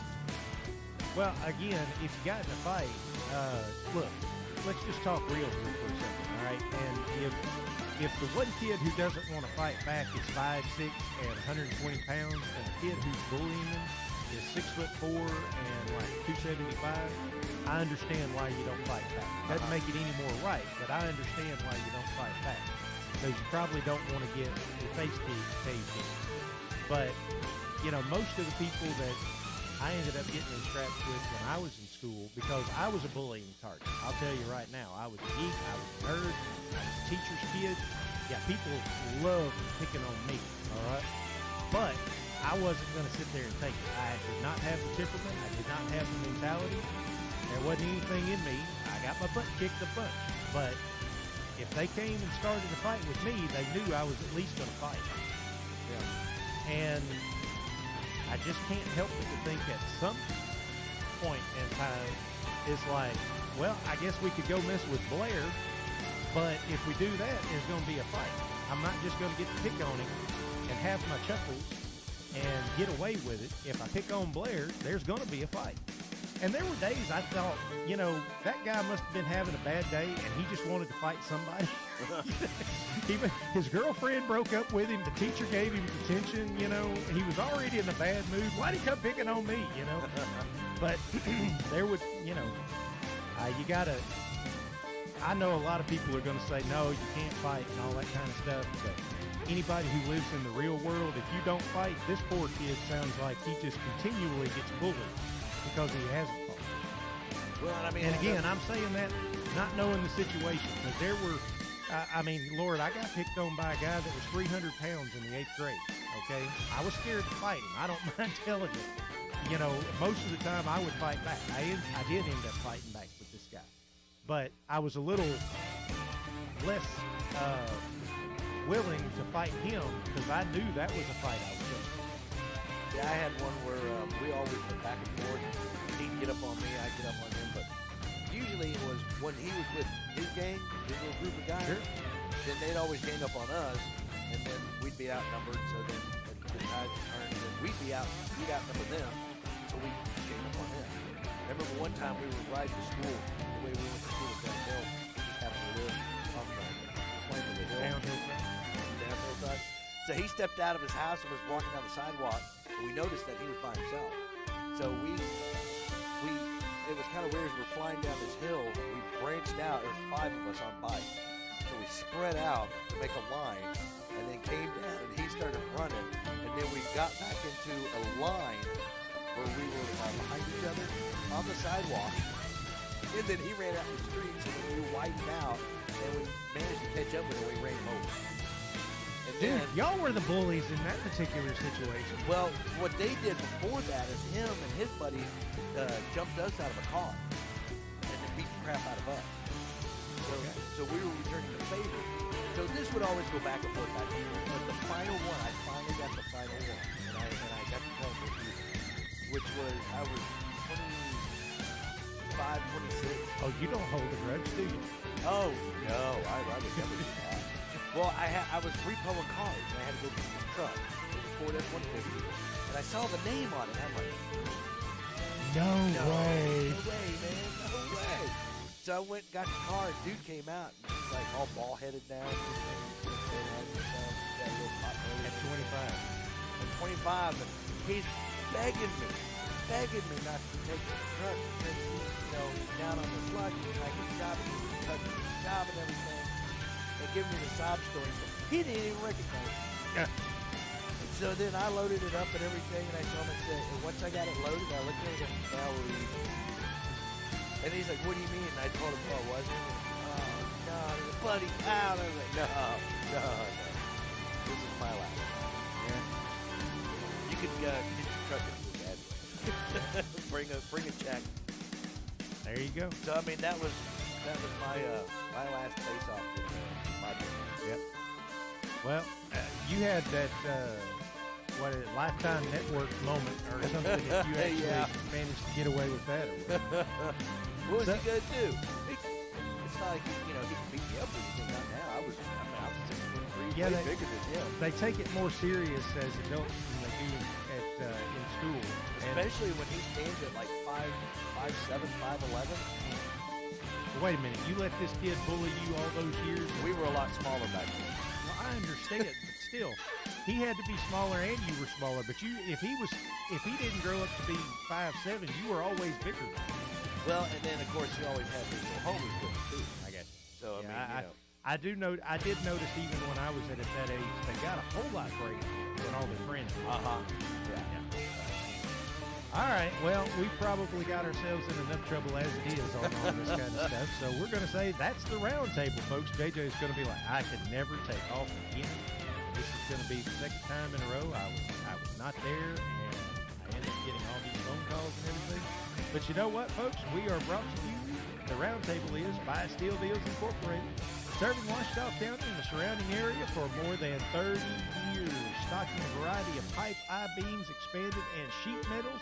If they don't have it, they can get it. Stop by the office today and see why the real pros go straight to the source. They go to Steel Deals Incorporated, open Monday through Friday, 7:30 to 5 at 1615 Mount Holly Road here in Camden, 870-231-5622. We're talking about like custom grills, fire pits, deer stands, kennels, mountain building, fences, trailers, workbenches. See, I'll be honest, I didn't realize Steel Deals did all that kind of stuff. I thought that's where you went if you wanted to, like, build a new building or something. Like a new carport or things like that. Anyway, yeah, Steel Deals can hook you up, man. How about Flaming Pig Barbecue? That sounds, pretty good anytime. Lunch, breakfast, supper. Available for catering. You can call Clifton at 870-818-5984 and follow them on Facebook to find out when they're going to be back in business. They usually set up out at Nix's Airport Liquor sometime around Fridays or Saturdays. Get there early because last time they went out there, they sold out pretty quick. So give Flaming Pig Barbecue a call, 818-5984. Also, SAU Tech has multiple job openings for you to have a career in higher education. You can now apply online at sautech.edu. Go to careers, then click on the job title you're interested in. After viewing your job description, click the apply tab. SAU Tech, go Rockets. It's St. John's Place, also one of our great sponsors, along with Washita Nursing and Rehab. They are your choice for all your rehabilitation and long-term care needs. They provide award-winning short-term therapy services as well. Reach St. John's Place by dialing 870-352-2104 or online at stjohnsplaceofarkansas.com. Washita Nursing and Rehab. You can call them at 836-4111 or reach them online at washitanursing.com. We're also brought to you by First Choice Family Care, 476 Hospital Drive, right here in Camden, 870-800-9002. Choosing the right doctor for you and your family can be stressful at best, but Dr. Jara Smith and her staff will help take the pain away from that process. Go to myfirstchoicecare.com for a new patient package, and then give them a call after that. Follow up with, say, hey, when can I come see you about this tennis elbow I got going on? OCMC's Chemical Dependency Unit is also one of our great sponsors. They'd love to remind you that you are not alone. Addiction is a tough thing to beat. It's a tough thing to get past, and it's almost impossible to do it by yourself. Make the choice to get better, and then call for help at 836-1289 or 1-800-232-1289. All calls will be confidential. We're also brought to you by Michelo's Body Shop, Auto Body Collision Repair, Framework, Glasswork, and Refinishing Center. All accidents, large or small, they can get it done at 2025 California. If you put it in a ditch, better call Mitch. He's going to turn you over to Maria. Then he's going to work out some particulars. Then she's going to give you right back to Mitch and figure out how to fix your ride. Give him a call at 837-2560. Also brought to you by Everybody's Antiques in El Dorado, where you'll excuse me, I'm about to lose my voice. Might have to tag Doc Bryce in here in just a second.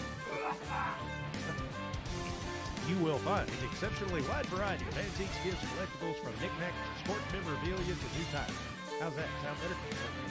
They buy and sell, have multiple dealers in-house, delivery service available. They will have 120 booths and 31,000 square feet to explore. Shop them online at everybodysantiques.com or call 870-875-1444. Cabin Rural Health Services is also one of our great sponsors. They are a private nonprofit corporation developed to provide affordable care to meet the primary medical and dental care needs of residents in 8 counties, including, Calhoun and Washita, rural South and Southwestern Arkansas. For more information, visit their website at cabin.org or call today, 870-798-4299. All right, I think that's all of our sponsors. You got anything left up? Got Glenn Beck coming up. Glenn Beck coming up. I guess, you know what? We got some of that same great country music you know and love right over here on Y95. Don't know how long JJ will be out on special assignment, so we might just do this again here tomorrow there, Doc. That sound like a plan to you? I guess. All right, well, I guess I'll meet you back here tomorrow.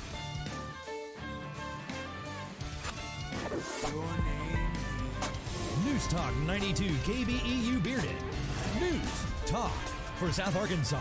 News Talk 92 KBEU. ABC News, I'm Em Nguyen. The UN High Commissioner for Refugees says more than 500,000 people are now displaced, having fled Ukraine since Russia invaded the country last week. Talks are beginning in Belarus between Russia and Ukraine, but Ukrainian President Volodymyr Zelensky says he doesn't see much hope for a breakthrough. ABC's Aaron Kotursky has more on Russian advancements toward the capital. A 3-mile-long column of Russian artillery